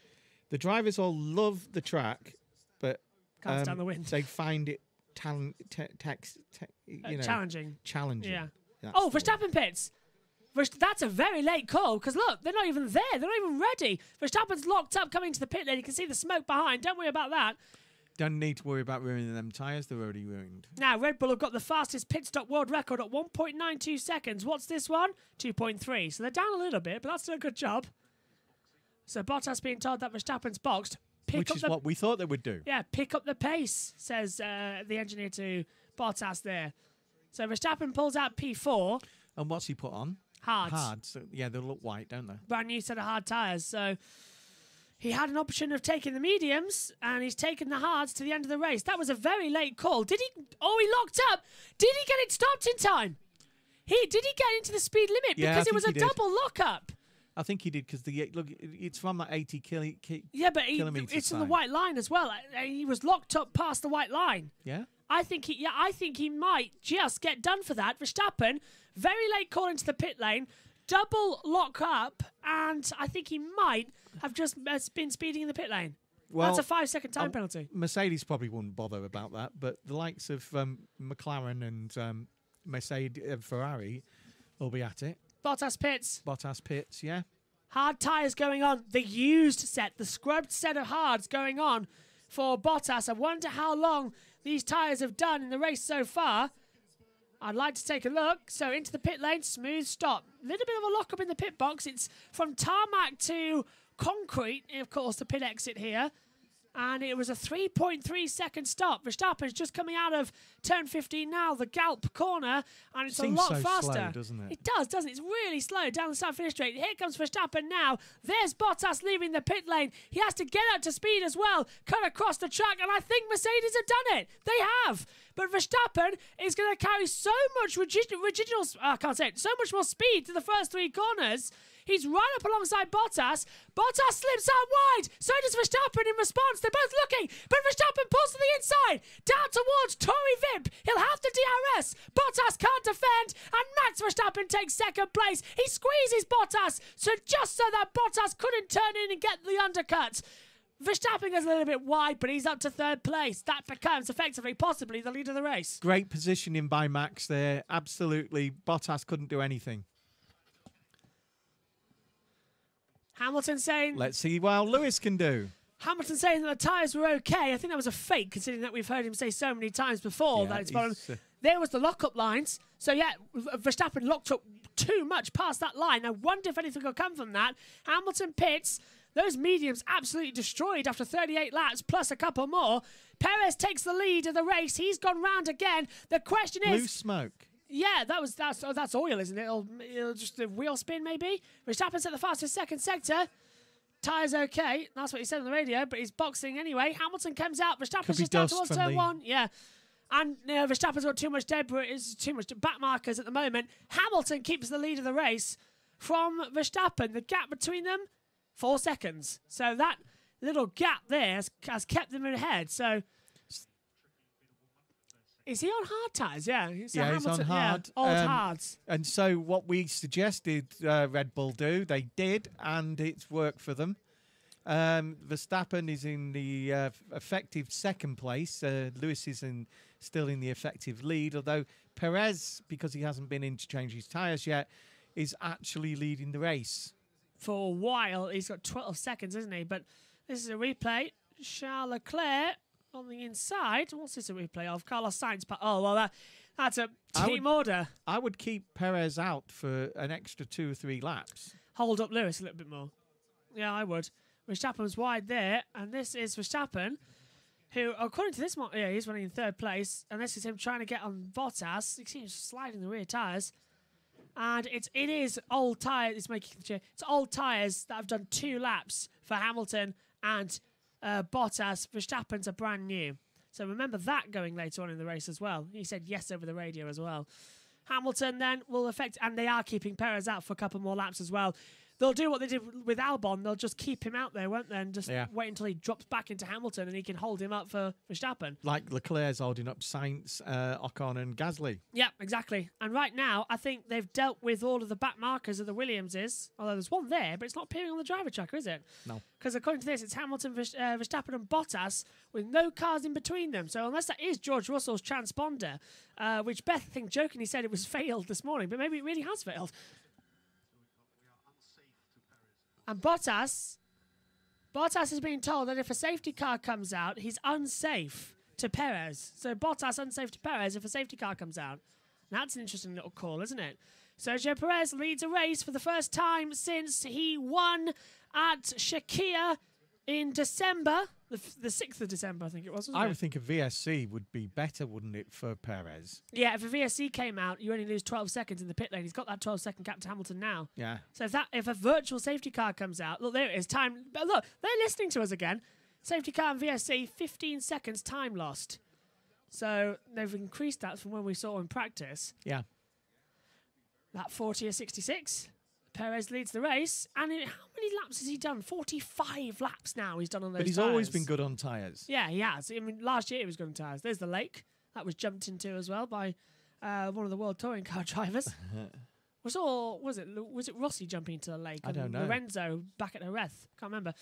No, Rossi has done it, yeah. dived into a lake before. I've seen him dive into a... Lorenzo tends to into the one that likes to somersault off the that's it, the tyres. yeah. Somersault off the back of the tyres, yeah. What always gets me about turn 5 here, Touring VIP, is the fact that the MotoGP take the tighter inside line. And every time you see it in Formula 1, you think they've gone wide. Yeah. Because they take the longer loop hairpin. That's the issue. Stroll pits. And Perez has been told, Perez is actually saying to the team, vibrations are increasing. He's done, plus the time he did yesterday in qualifying 2, he's done 45 laps on those tyres. How on earth he's still circulating, I don't know. Everybody else, I think, has actually come into the pit lane. Ricciardo's done 39, so Ricciardo hasn't stopped yet. Neither has Alonso. Everybody else has. So it's Perez, Ricciardo, and Alonso. We are waiting to stop. The interesting thing from above, when you're looking from the helicopter, is on these, not the new tarmacs, but tarmacs like this that have been laid a few years, you can see the driving line that most people take. And it's pretty much the same at most tracks. And this one is the exception, because there are at least 3 corners where, depending on who you are, you take a different line and a different exit. And and that was what we were seeing in qualifying yesterday between Lewis and Max. They were taking different lines at turn 3, which affected the turn 4. And that's what lost his lap time as well, wasn't it, with Verstappen?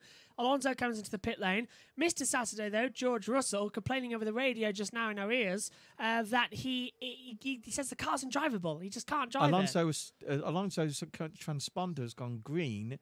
His pit exit, yeah. And he's been dropping now behind Gasly? Yes. Yeah, he's got dropped behind Gasly, hasn't he?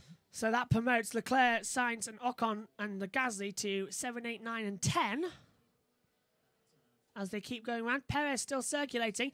Is it me or has it felt that the lap times have dropped, increased a little bit? 40. It seems like we blasted past to lap 40. Now it's lap 41. That's taken about 2-3 minutes, it feels like. What's happened there? Well, another 2 laps, it'll be 2/3 into this race, won't it? Yeah. Nearly to the end of it. Yeah, it's just if there's a lot of action in everything, it goes faster, doesn't it? Last 15 laps, I can tell you, as you say, that will be when something kicks up again, because the tyres always say that. If anybody ever noticed that, I always believe that the last 15 laps are where all the action is. You get that action in the first 2 laps, and then you wait for everybody to start thinking, oh, it's near the end of the race. Let's go. Do or die. Ricardo pits for the first time today, puts on a brand new set of hard tyres, slow on the inside front left as well. That's a sloppy stop, 4.8 seconds, and McLaren are not going to be happy with that one. McLaren taking part in the social media boycott. I'm not saying it's a coincidence or anything, but their social media, Helen Crosley, left last weekend. Did you notice that the jack guy at McLaren jumps up and uses his weight to pull the jack down? Oh, that's an interesting idea. I would say that was slower. That is slow, yeah, because you have to jump and push down as well. Yeah. They're talking about making the lift up of the car air, like an IndyCar, or just a pure in that you just connect to it. Yeah. Air hose. I can't remember what they're called. Probably. Yeah, IndyCar have done that for years, haven't they? Yeah, to remove the jack. That involves the jacks actually being embedded in the car. Yeah.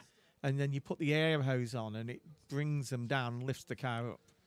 I think it'd be a lot easier thinking about it. I know also World Endurance Championship use it as well, and they have fantastic pit stops as well. I always wondered why that's never been incorporated in one of the upper range models.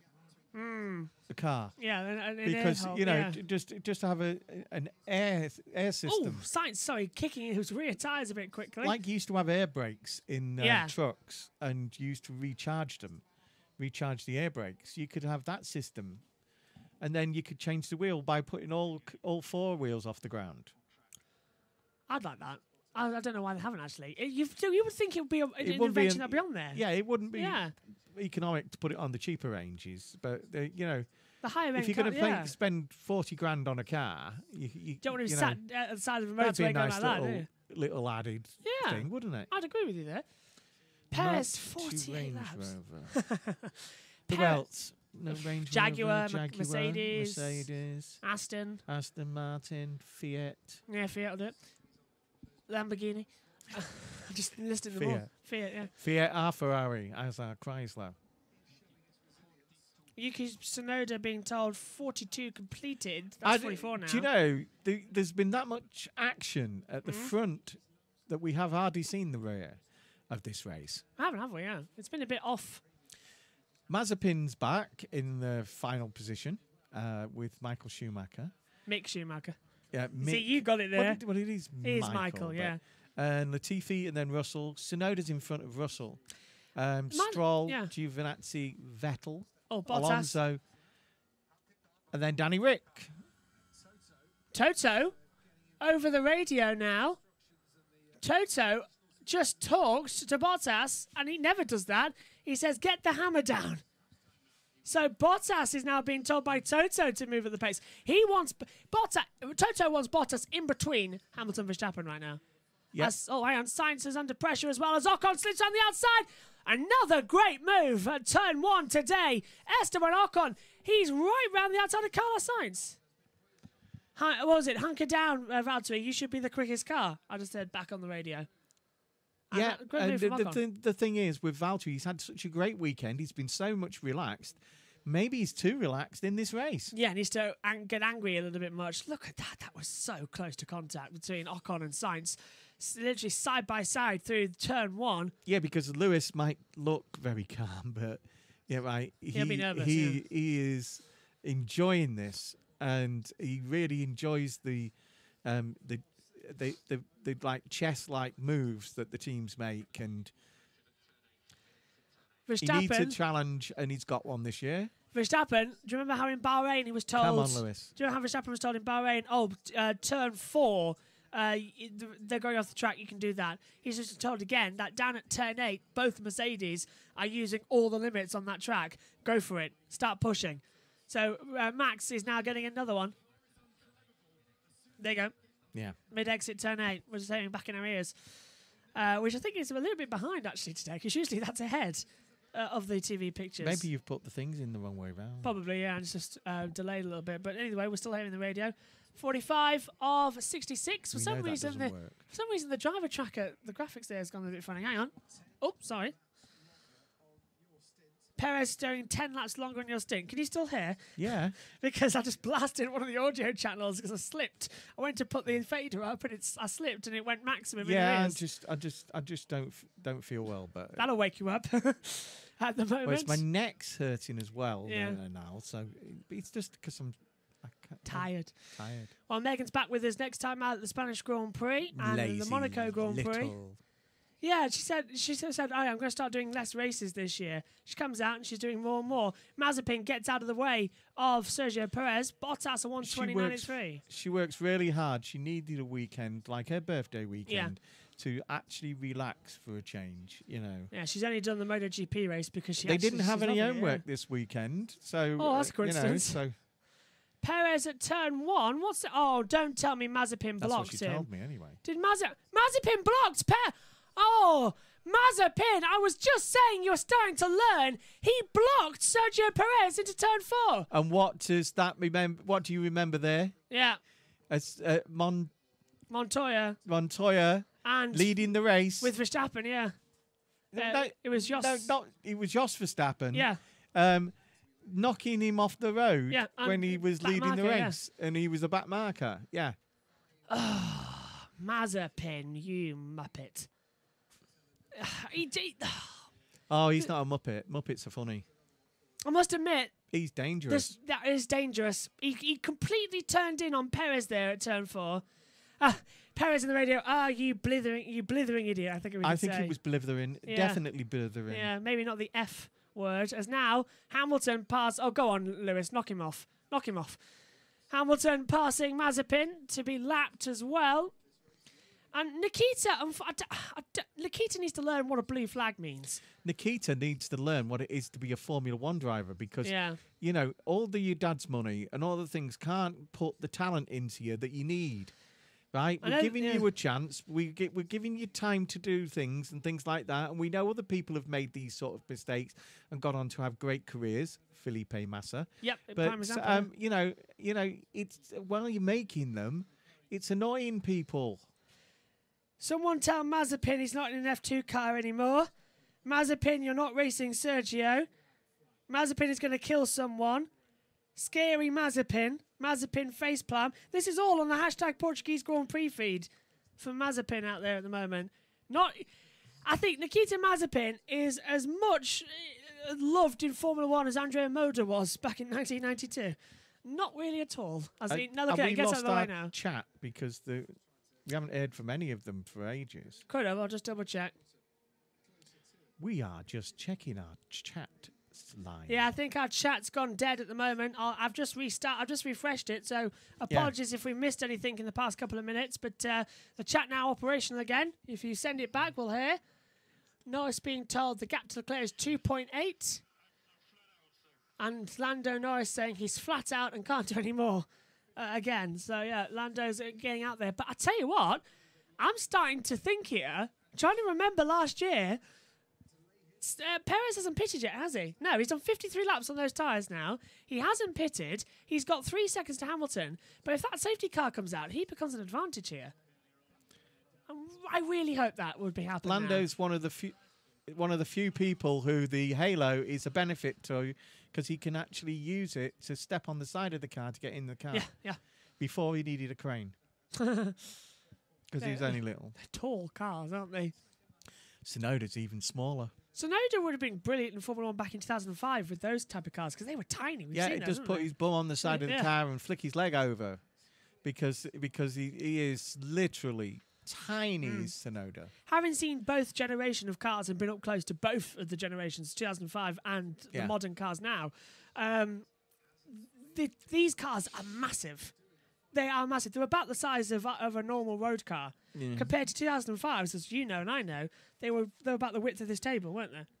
They were tiny. Well, the thing is that you go back to the 70s and 80s, and with the big, massive rear wheels, and you know, they needed to be wide to get the downforce in the circuits. I always love. I was watching. Oh, under investigation, Sergio. Wait for it. Oh, Mazepin. Mazepin. Yeah. I was wondering why Perez was under investigation, but it's not. It's Nikita Mazepin and Sergio Perez. So Mazepin is under investigation, and this is, I think, live, not delayed, as Ricciardo goes round the outside. Gasly holds the inside line. Ricciardo does the cutback, and he's got him at the exit. Pull full power, and yeah, he's got him. That's great, because what he actually did there was force him wide onto the less traction of the edge of the track, right? And then got him, yeah. That meant that he was on to be the straight line quicker than he was, got the better traction, and got past him. And now Alonso's done the same. Absolutely well thought out, Daniel. Alonso's done the same. Alonso's passed Gasly, so that's Ricciardo and Alonso moving past him in the space of a lap. Lewis? We are rear limited with this car, with these tyres. Oh, that we're hearing it back now on the pit lane channel. So yeah, Hamilton's 16 not happy. laps to go, and Lewis, obviously the tyres are graining a little bit. Yeah. Then they, with the hard tyre, they often come back again. Yeah. About 5 or 6 laps afterwards. So hopefully. So now the factor is as well, if Hamilton's going to start struggling, if that safety car comes out, Perez can pit and put on a new set of. Are you waiting for it? You ready for it? Soft tyres. I'm struggling. Okay. Soft tyres would be for Perez as well. Like inner soles, I'm going to go shoeless in the commentary box because that one's absolutely broken. So take the other one off to not look silly. What time is IndyCar on tonight? 10 o'clock UK time. Well, I'll be watching it tomorrow then. So will I. I've got an e-sport race to do. I'm keeping my fingers crossed the rain's going to come. Beth does amazing on European races to watch and listen to all this really late at night and early in the morning. Yeah, massively so, yeah. Not sure what's happening. Fernando is currently having a bit of argument over the team radio, according to the Renault's Twitter. I've worn right through my shoe here at the moment. Whereas it's mid-morning in Mexico in the United States, where our listeners and Perez saying we're exceeding. We're exceeding. Oh, hang on, what's this? This is Hamilton on Perez. Perez now under pressure. Hamilton moves to the inside. Well, brand new tyres compared to old tyres, and Sergio Perez loses the lead, and Lewis Hamilton leads the Portuguese Grand Prix on lap 51 of 66, but has got rear tyre problems. And I think Perez has done all he can to hold those up. tyres. Yeah, he needs to pit now if he wants to salvage anything. Did Perez move twice? No, moved once. It was Hamilton who was weaving left and right trying to go through. So one that's of those okay. optical illusions. Yeah. Oh, that was Hamilton saying that. That's Perez ahead and you're racing him. And then Hamilton thinking, was Perez being lapped? Do you reckon they're trying to keep Perez out on these mediums for the whole race? Because I can't see he'd do it. He'd get a penalty. Because he's had lots of mediums up to now, hasn't he? He's oh, yeah, look. He's pit. No, that's pit stops. They all came in once, didn't they? Because of the safety car. But he's only been out once. As right now, Lando Norris, it's Danny Ricciardo aggressively defending for Fernando Alonso, who goes right round the outside. The old dog's lost nothing, has he? Oh, that was a brilliant bit of racing from Alonso to get past Ricciardo. Like we saw with Ocon last year. Ocon came in almost on, but with about 5 laps to go, didn't he? Yeah. Right? Are Red Bull trying to do that with Perez this time? Well, I think I just saw a box message. So, yes, he is boxing now. He has done... Perez has done 57 laps on those tyres. He's beaten the record that was set by Esteban Ocon last year, which was 56. And now he's got the best tyres to the end of the race. And yeah, brand new set of soft tyres that Perez had left. Oh, is it 3 lap old? So yeah, it's one of his old set. Yeah, but he's out on softs. Yeah. Time penalty. With just 15. Nikita Mazepin. Yeah, Nikita Mazepin getting a time penalty of 5 seconds for ignoring the blue flags. I reckon that's a good call. I agree. That could you know, he could challenge for that 3rd spot easily with these softs on. So Perez has done 4 laps on those tyres. These are the tyres that he did Q1 on at the moment, which is looking even better. I remind if you're watching along on Sky Sports F1 that if you're with Sky Q, by pressing the red button, you can turn off David Croft and Martin Brundle and just have the track commentary. And you can also have the pit lane channel with ambience, where you can just put us over it. And you can also picture-in-picture and watch Magic Roundabout on the other channel. Which is just starring Nikita Mazepin. We're not allowed to say that. I'm saying it anyway. 17 previous Grand Prix here in Portugal. Lewis Hamilton is about to do the double. which is interesting because there's When- only been 12 winners here. When Sky was on analog, you could always take the Yeah, picture in picture, yeah. Yeah, no, well, you can do picture in picture when they were on analog, and everyone else had picture in picture TVs. I used to often like the BBC radio commentary on the football with the Sky pictures. There is a way you can do that, now still, but you have to use the software that we're using here, which is even more confusing. Which I wouldn't do. Would Yeah, well, it's easily done actually if you think about it, because you can get it on a television. Our software. Reminder as well: those of you watching along live, you can vote for your driver of the day at f1.com/vote. That is ending when the checkered flag comes out as well. When I used to say that, 12 laps to go in a moment. Yeah, last year if I said that as well, it wouldn't matter because we went out as What's that highlights. noise? Helicopter above us. Above us. Yeah. Yeah, there's a helicopter just above us. I can hear in the commentary box. And I know exactly which helicopter it is. It's the red and white one going to the rigs. Yeah. Which is very old.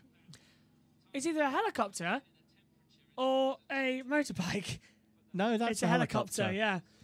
Either that or your mum's put the washing machine next to the door. It's incredibly loud. I can hear it through the headphones, and It's very low, isn't it? very, very low at the moment. If we go off air, you'll know why it was low. Yeah. There's the helicopter that we were talking about. It got angry at me for what I said. It flew over from Portugal for about 20 laps ago. Ricardo P10, Gasly's P11. Yeah, if I said that, Actually, go on. it could be the ASC Rescue. They Probably, have one of right, those right. old Sikorskis, don't they? Well, it's a bank holiday weekend, isn't it? So everyone's Yeah. going out. But the sun's come back out here in the UK, which is great news. It's brightened up the commentary box a little bit more. And at the moment, 54.66. Hamilton leads by 4.9 seconds. He'll extend his lead in the Drivers' Championship from 1 point to 8 points at the moment. No, 9, of course. 9, because he's got the fastest lap bonus point. And there's 7 points between them. Already a point anyway. So, yeah, the championship will now be separated by 9 points in Hamilton's favour as we go a week's time to the Spanish Grand Prix at the Circuit de Barcelona Catalunya, a track that not many people like, but they've modified. You do. I love it. I love that track. Beautiful venue as well. Great hospitality. Lovely burgers as well. Meat and chicken. Whereas Beef and chicken. Whereas in the Scilly Isles, the burgers are known by the local name. What's that? Silly burgers. Verstappen being told good That's pace. one for Beth. Yeah. If she's still here. She might have fallen asleep by now, though. Well, it's early in the morning. 55 and 66. And Sainz being said that he's got no front left tyres, and that's the problem. So Sainz's front left is completely gone. We're watching the Tiffy. I was going to say, because I can yeah. see his front tyres from here. Yeah, we're holding the Tiffy now with Schumacher. Yeah. The Tiffy holding back with Schumacher now. This is over 17th and 18th positions at the moment. My eyes have gone that bad that I can't actually read any of the screens. I'll just keep an eye on the big one then. I'll fill you in. I know. can see the cars. It's very warm in this commentary box. See the cars. Oh, Bottas! Bottas is being told Bottas he's is losing power. power. Bottas is losing power. Now, that power unit is the same one that we had the crash with at Emilia-Romagna. I wonder if it is damaged. And this could be a good day for Red Bull. Yeah, Perez. And that'll help them in the Constructors' Championship. And that's Schumacher slowing. Is that to lap? No, just to let the That's Alpine Ocon. go of Yeah. Ocon. And that was for a lap. So what's happening? Ocon having a great race today. As that is Sonoda's locked up, and Sonoda's gone off the track at turn 3 at Lagos. Sonoda locked. Oh, this is on board with Bottas. Alpine have been saying that they've learned so much from the first 2 races that they really have got a great car this weekend, and Ocon is proving that. I'm just having a listen to Bottas. He's down 6th gear now, full throttle. It sounds okay, doesn't it? Let's listen 3rd gear. Exit up. It seems okay, don't you think? No, We've got to turn the fader back up. Yeah, Down to 3rd gear, yeah. Perez fastest lap 120.643. I think he's changed the mode on his steering wheel. And I think it was an electrical problem, a bit like what Max was talking about. Here we go, radio. What was that? It was temperature the sensor. temperature yeah. sensor and was putting it into neutral to drive. So it was a temperature sensor issue. And remember yesterday? So it's a blip, and it's okay now. Change the mode, and it's back. That happened yesterday in qualifying as well, as we see Giovinazzi on the battle with Bastian Vettel down towards turn 1. I'll finish my point in a second as Giovinazzi goes round the outside and sweeps into turn 1. Good move. We're not ignoring people, by the way. The chat isn't working. Yeah, the chat's gone down, so we can't see exactly what's happening. I'll see if I can get it up on mine as well. And silence.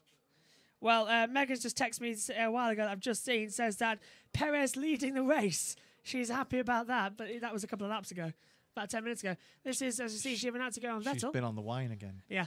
She's probably behind a little bit, though. She's probably watching on her iPad or something, or was watching to the room and not seeing the correct information. But right now as well... I thought, because it's got to be her iPad because you stole her laptop. Yeah, she can have that back now. The point also, I did tell her that an hour ago. No, I told her that actually 2 hours ago, looking at it on the clock here. No, do you remember yesterday in qualifying, just before, they had to take the gearbox off of Bottas's car because of a sensor issue? Is that the same end sensor? It could be. Yeah. There's more than one temperature sensor. Oh, there's thousands of sensors on that car, isn't there? Yeah, I know, but the actual temperature sensor... is a loop, isn't it? That Schumacher round various parts of the car. So maybe the whole loop. It must have been. It must have been on. Needed to protect the engine to cut out the you go with limp home mode. Yeah, and that's what it was because he lost a couple of seconds to Perez, didn't he? Yeah. Verstappen's still second, 5 seconds adrift of Hamilton. It's beginning to get those closing stages of the race. 8 laps to go. It's going to be Hamilton, isn't it? Once again, though, they're going to finish 1-2. I hope so. They gave us a great start and middle to the race. It's petered out a little at the moment. We expected so much more from the front of the things. Everything's been happening in from the midfield and down to Russell, isn't it?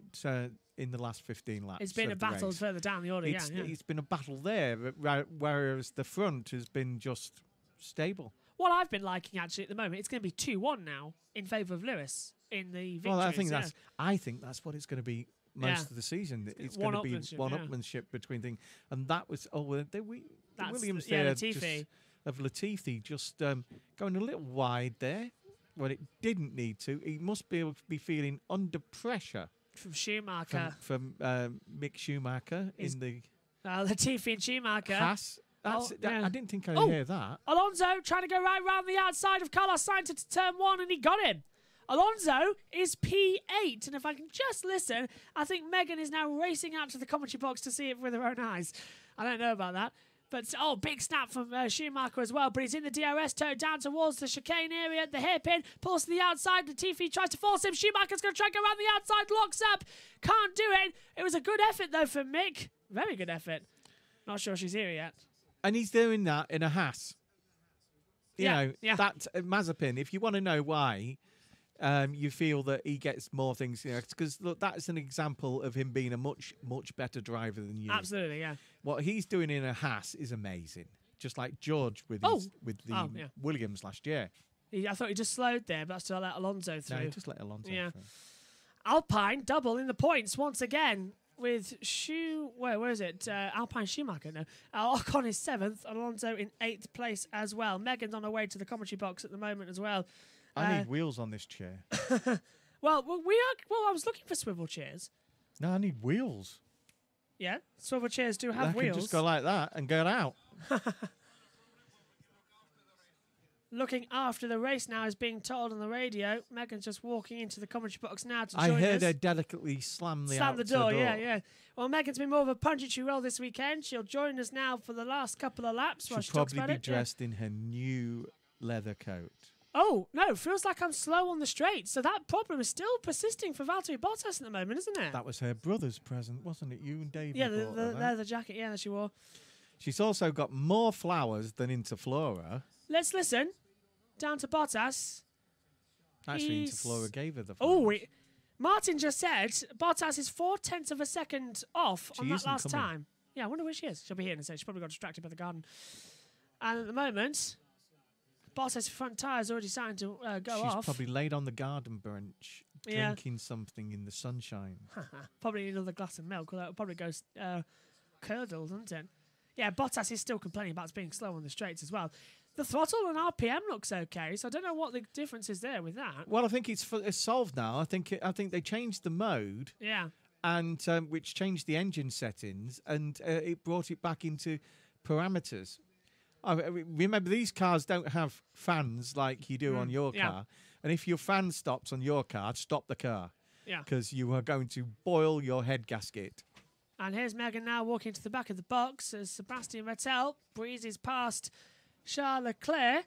Well, Megan's just popping in because I thought she might want to see where Fernando Alonso is in this race so far. There's where he is. Oh, well, she says she knows where he is. Danny actually put in two of my cars. Yeah. He put a switch underneath the thing and I could turn the fan on when I wanted to.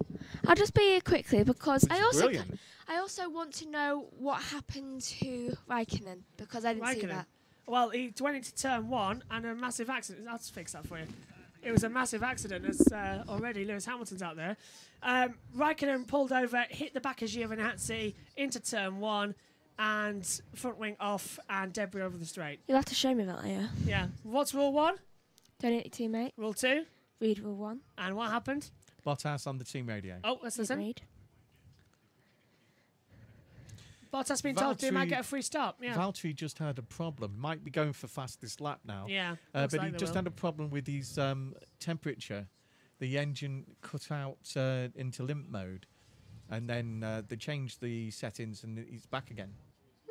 Do you think also, Megan, from your experience with Bottas in that crash from last time out in Emilia Romagna, is that going to affect in any way the sort of the engine of the car, the temperature sensors? It's a whole new car effectively been built. No, you don't think so? No, it should be able to withstand that kind of crash. I know. I think I need to put a thicker guard like on that one there. I'm gonna go. All right. Well, thanks, Megan. We'll see you later on for the review show. So make sure you watch the last couple of laps. What? Yeah. Oh, she didn't know that. I thought you were coming in to let me go. Oh. Wine will get cool. Oh dear, Megan. Off you go then. Bye It's bye. red, so I think it should be cool anyway. Yes. Yeah, it should be anyway. So Megan briefly pops into the commentary box and then disappears as quickly as she did. Schumacher at the moment holding off the back. And that battle's still out there between Schumacher and Latifi. Don't know what's wrong with that headset actually, because she's coming, she's mucked it up already. Look at that.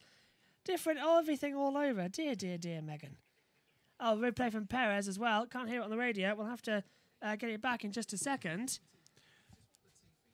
Dear, dear. Megan makes a mess. So, when she comes in the 4 box. laps to go in this race once this... So it's Hamilton's victory. His first clear victory of the year. As we start this next lap, it's 4 laps to go. Yeah, you're right. So Perez, what you said, Dad, Perez is going to go for the fastest lap of the race. And Max will have to really step on it if he wants to catch Lewis. If Max gets the bonus point, that means if Verstappen wins the next race and Lewis has finished in second, they'll be Yeah, on the because same Max points. has already had a bonus point, hasn't he? Yeah, so has Lewis, yeah. Yeah, but you see, Max can't change his tyres, can he? That's why Bottas and Perez are going for the bonus point at the moment. Bottas got... Oh, we had a little lock up there from Schumacher. the Latifi, Williams. Latifi, and Schumacher goes through.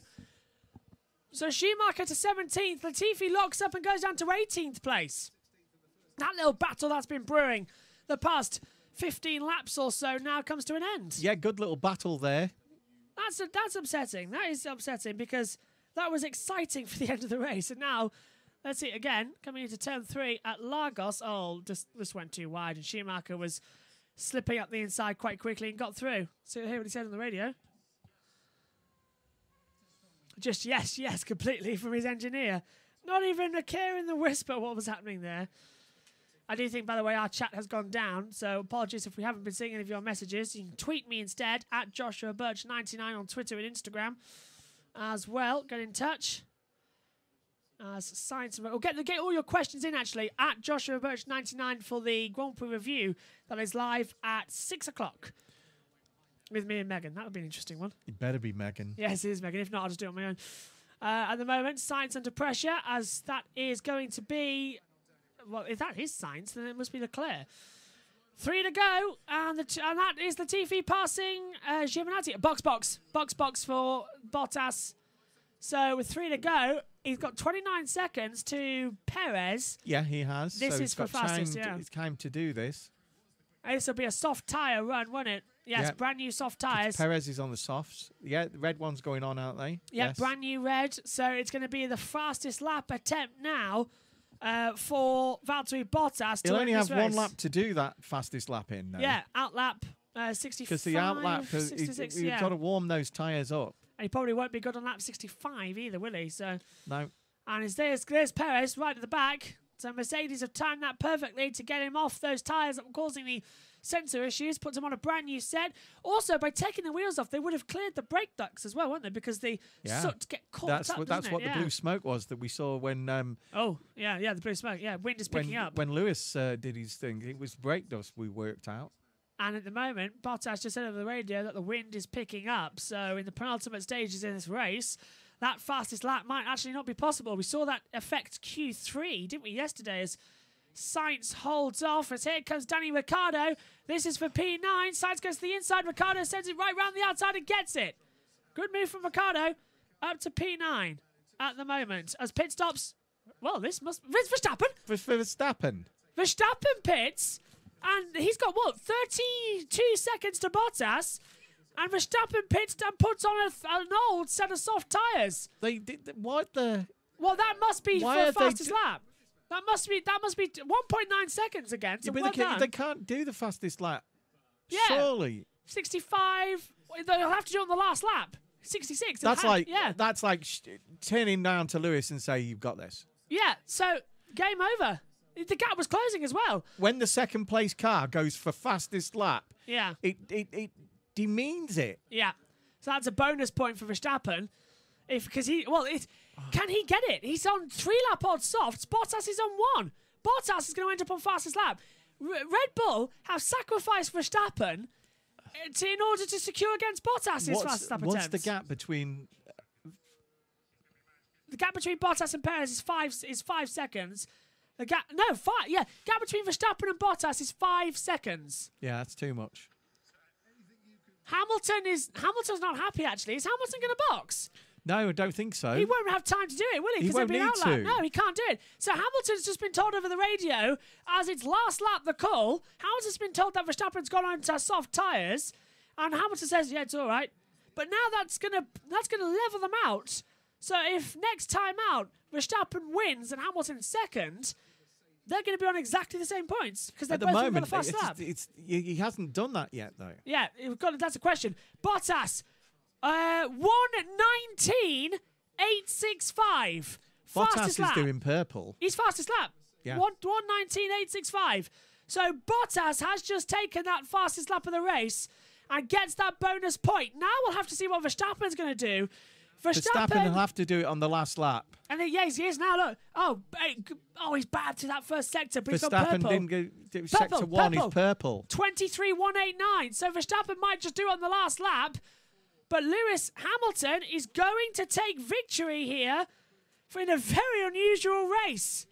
I've never known a team give up a victory, the chance of a victory. They just sat around and said 4.5 seconds. We can't do that. Let's go for fastest lap. Second sector looking good as well. Checkered flag coming out. British drivers have won on 8 occasions here, including 3 of the last 4. Make that 4 out of 5. Lewis Hamilton crosses the line and wins the Portuguese Grand Prix. Victory number 97 in his career. And Max is green in sector 2. And here he is now. Is Verstappen going to get that bonus point away from Mercedes? He's green. It's getting closer. That last sector is going to be closer. 1:19. Third sector was his best. 1:19.865 for Bottas. Verstappen's coming out to the line. Is he actually going to do it? Takes the checkered flag. Has to take it at full throttle. And Verstappen gets the bonus point. Yes. 1:19.849. Oh, the chess involved here is amazing. And Bottas didn't improve on that last lap. So Verstappen gets the bonus point. That's what we need. We need, but I just don't understand. I know the logic, but I just don't know anybody with 2 laps to go who turns around and says, "Oh, they've won this." Yeah, and then just that's it. 3 seconds was the gap. Anything could have happened to Lewis, like a puncture. Yeah. What if Lewis had a puncher or gone wide and hit something? Yeah. Right. Then they would deem, Yeah, it was a risky one to call, wasn't it? That one. That was really strange. It's up to them, but That is I odd. don't agree with it. You did brilliant, Lewis. He's cheering over the radio, isn't he? He's just gone woo woo over the radio. So it's Hamilton, Verstappen, Bottas, Perez. Lewis yet again has shown that he's got the experience. Yeah. He's got the talent, right, and he's got the car. Max, you've got to improve. Giving up and going for the fastest lap. You now have got to win the next race to remain level with Lewis. Bonus point. And already done, says the engineer. You're relying on Lewis coming second. 2-1 in favour of Hamilton now in the title. Second win of the year. Verstappen's going to have to fight back at the next race in Spain, which is where he won his first ever race. Great day for Sergio Perez. P4 in the box. That's good. Ian Birch is about to be replaced by Megan Birch for the podium. Yeah, she is coming down for the podium ceremony. So, Dad, give us your driver of the day and top moment of the race. Top moment of the race was at the beginning. Yeah. With the way Lewis went at to Max, and then Max came back at him. That's what we want to see. We want to see that. And driver of the day. Well, of the top lot, it's got to be Lewis, right? But Ocon, Ocon is my driver of the day, for the reason that I know the Alpine's improved this week, but he's really he's beaten Alonso, Yeah, P7 for Ocon, Alonso P8. Yeah, and Esteban is showing a lot more maturity. That year out meant a lot to him, and Alex might look at this and realise that that's the way forward. If you get a second chance, take it. I think Fernando has done a brilliant job, and so has Esteban Ocon. Right, thanks, Dad. We'll see you next time out in the Spanish Grand Prix. If you can get up all right, that's a question. If you sat down for 2.5 hours, come on, old man. Nah, he's fine. Out you go. Oh, Verstappen! Oh, hang on! Verstappen has had his lap time deleted. Verstappen has just put those on for just a second. Verstappen's had his lap time deleted for track limits. Valtteri Bottas gets the fastest lap. It's not happened for them. Oh, right, I'm up and I'm gone. Megan Birch takes over. There you are. Oh, there you put those ones on. Well. It's all changed at the line. Megan, welcome up to the box. It's all changed at the line. I'm not really liking this punditry role thing. Why? Because you keep having to come in every now and then. Yes. Sorry. When I'm doing something. Well, we'll change it next time out. So don't you worry about it. But fastest lap. Valtteri Bottas 1:19.865. So that lap time previously set by Verstappen has been deleted by the stewards for exceeding track limits. At least it's still in second. At least it is still P2, and that is 18 valuable points on the board as well, which is even better news. Ian Birch has been replaced by Megan Birch in a punditry role. Which I hate. Why? Do you prefer the main on-commentary role if you're going to be in a race? Yeah, I don't like a punditry role. Well, it's just to test out. Dislike it. Okay, well, you'll be back permanently next weekend anyway, wearing that headset, and Dad will be wearing that one. So you'll be back permanently next weekend for the Spanish Grand Prix. But 2 races with punditry roles. Come on, it's been fun. You've done MotoGP today. And yes, where I've hated punditry. Yeah, but it means that you get to do more work, and then in terms of GCSEs, and you come up here and summarise the race. Not really. Tell you what, though, my ears have gone after that race. I'm going to turn that fader down a little bit. So, Megan, Hamilton. May I just say, you've been quite loud in listening to this here all day. Yeah, I'm trying to work that out as well. Why it's been a bit loud, and what's happening. I think someone. That's better. I think you must have knocked it or something. Yeah, the fader's a bit wrong. So Max Verstappen. That's better now. Max Verstappen finishes second. A 1:8:19.849 is his best lap time. Bottas does get it on the fastest lap. I'm going to try and find out what his best lap time was. So fast, it's been, coincidentally, it's been deleted. How about that? How coincidence? But yeah, Bottas got it on the previous lap time. So, there you go. We'll wrap up the session, and then don't think Megan will be in the Grand Prix review at 6 o'clock. No, so I'll do that on my own. I haven't done enough of this weekend to know what the hell's going on. Yeah, well, it's not. We've seen some of the race as well, but can we just talk about also, Megan? Fernando Alonso got points last time out at Emilia-Romagna. We had to wait 2 hours for that to happen.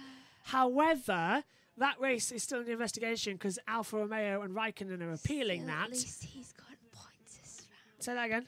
At least he's got points in my birthday weekend. Exactly. Fernando Alonso finishes P8 and gets 4 World Championship points. Thumbs up, Megs. Well done. Alonso gets points.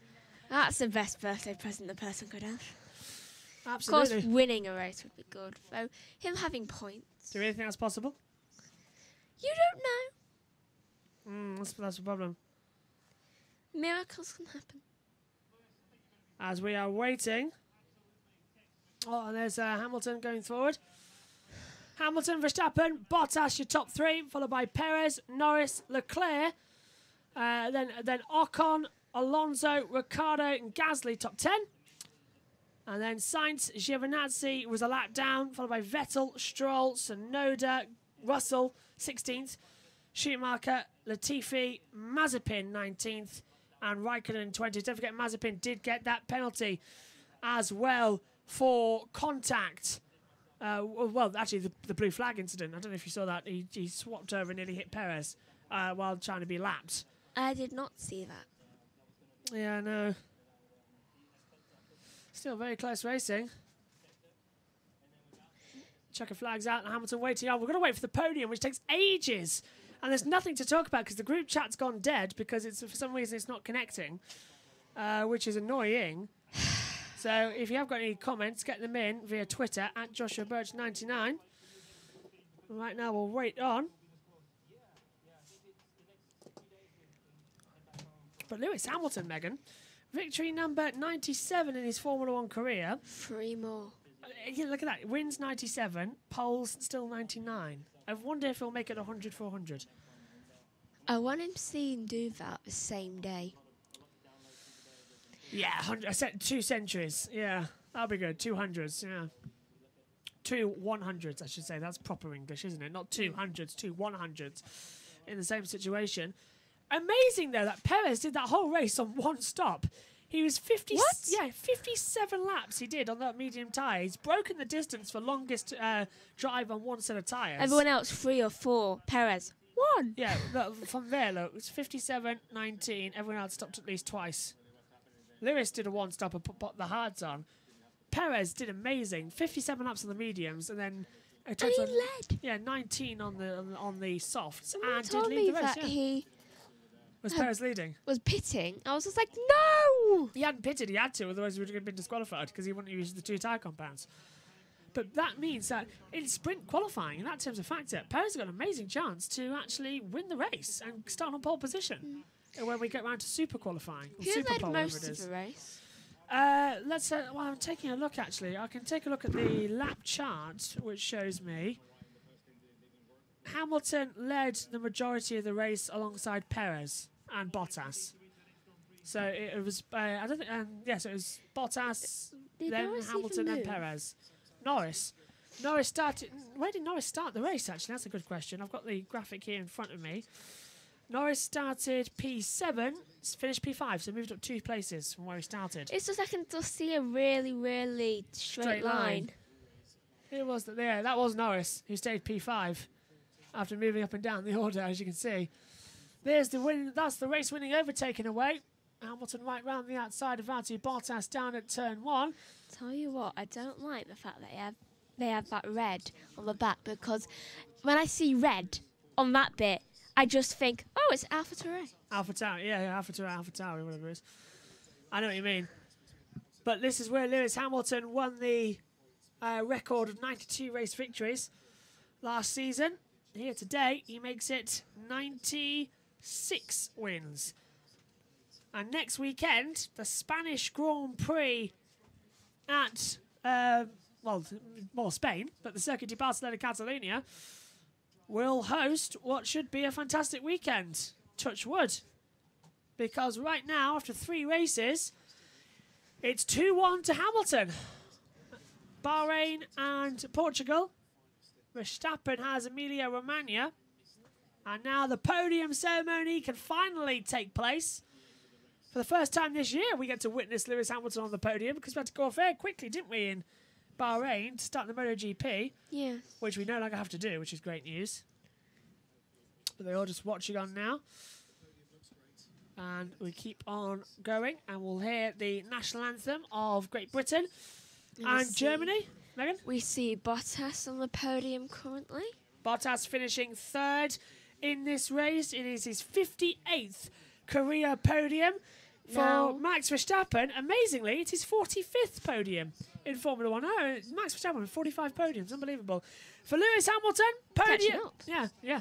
For Lewis Hamilton, podium 167 and race victory number 97 over 8. 168 podiums, 97 race wins. Amazing from Lewis Hamilton. Let's hear the British national anthem as well. But we'll have to talk over, as them's the rules. You can listen to it, but you have to talk, so it won't detect or something like that, which is bizarre. Detect what? Don't know. Really bizarre, isn't it? Detect a national anthem which belongs to the nation. I know.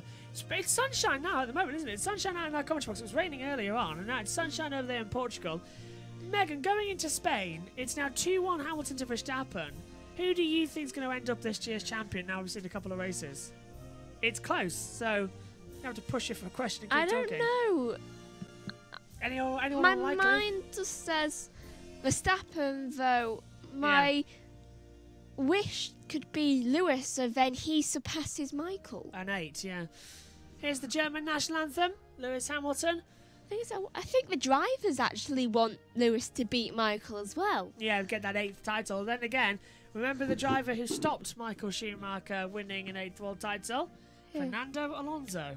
Oh, yeah. The young gun who finally came into his own after a couple of years in Formula 1. And now, look, Max Verstappen is going to try and become that as well. What year was that? 2005, Megan. 16 years ago. Yeah, well done. Vanity, Megan. It wasn't your strong point, was it? No, I've never had any kind of modesty. Never was your strong point. Trophy's about to be delivered out then as well. I succeed at most things. Modesty's not one of them, nor swimming. Yeah, it's not. The national anthem comes to an end. We can turn that down as well. Beth, if you're still watching, Danny Ricciardo made it up to P9 in the end, which was a great result for him. And everything looking quite easy, quite strong, and quite cool at the moment. The trophy's now handed out. Actually... handed to the drivers. I didn't think that was allowed with COVID, did you? But no, Portugal, different rule it seems. Fist bump on the wall. Lewis Hamilton wins for a 97th time in his Formula 1 career. The Constructors' Trophy going to Mercedes. Yet another win in their long career. 1956, 2010. Until 2021 at the moment. They've collected quite a lot of trophies and championships over their time, haven't they? Very, very many. Max Verstappen, who could be this year's champion, if he keeps it close to his chest, is going very well. The Spice Girls out there, Jerry Horner, alongside Christian. And now Valtteri Bottas gets the trophy. And now, as ever, on a weekend, it's champagne time! So, Lewis Hamilton wins the Portuguese Grand Prix.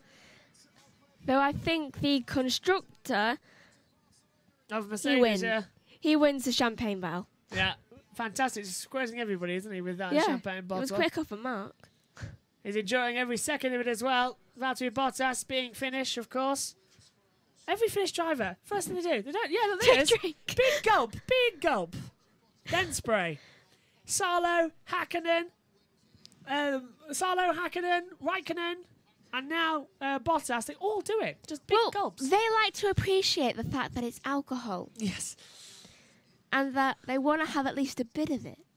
So, I'll quickly get ready to wrap up this session because that's it. We're done today. We've got the highlight show for IndyCar. Both races coming out during the week as well. Next weekend, Formula One is at the Barcelona Grand Prix, the Spanish Grand Prix. Also, the British Touring Car starts, so all action there as well. It's going to be a busy week for myself in the commentary box. Megan will rejoin us as well permanently as part of the commentary team. Not permanently, because there's about to be a few races where I can't join. I meant permanently for that weekend and not being in an analysis role like you have been at the start of the race as well. I was going to say. Yeah, she'll be back with us later. She'll be back with us for the next race, which, as I said, is the Spanish Grand Prix. But Megan, I know you can't give us much, but what have you made of this weekend with Hamilton versus Verstappen? Good race from Hamilton? From what I've seen, he was okay. Yeah. He could have been faster. Nicely done. Right, thanks for your company here today. It's been a blast. Thanks to Ian Birch and to Megan Birch for the company this weekend. We'll be back next weekend when, are you ready for this? Drum roll, please, because it's a big one. Formula One live coverage of the Spanish Grand Prix, Formula E live coverage of the Monaco E-Prix, and the British Touring Car Championship starts at Thruxton as well. Busy, busy, busy weekend as well. Megan Birch and Ian Birch with me for I'm doing British Touring Cars on my own. Edward Hunter joining me for the Monaco E-Prix as well. It's gonna be a blast. Thanks for your company. We'll see you next time. Bye for now. Saying that, unfortunately, Megan, OBS has crashed on us, so you have to put that back on until we get it back on and still keep talking. Yeah, OBS has crashed, so yeah, there we go. Apologies for that brief crash. I didn't take my headset off. No, never took your headset off, did you? No. Yeah. Sorry for that brief crash. We'll sum up once again, actually. Next weekend, right, we're back. Sorry about that little disruption there. Internet's got a bit funny. We'll sum up. Next weekend, British Touring Car Championship starts up at Thruxton, 3 races. Formula E's at Monaco for the first time. Edward Hunter in the commentary box for that with me. And then the Spanish Grand Prix for Formula One. All go again.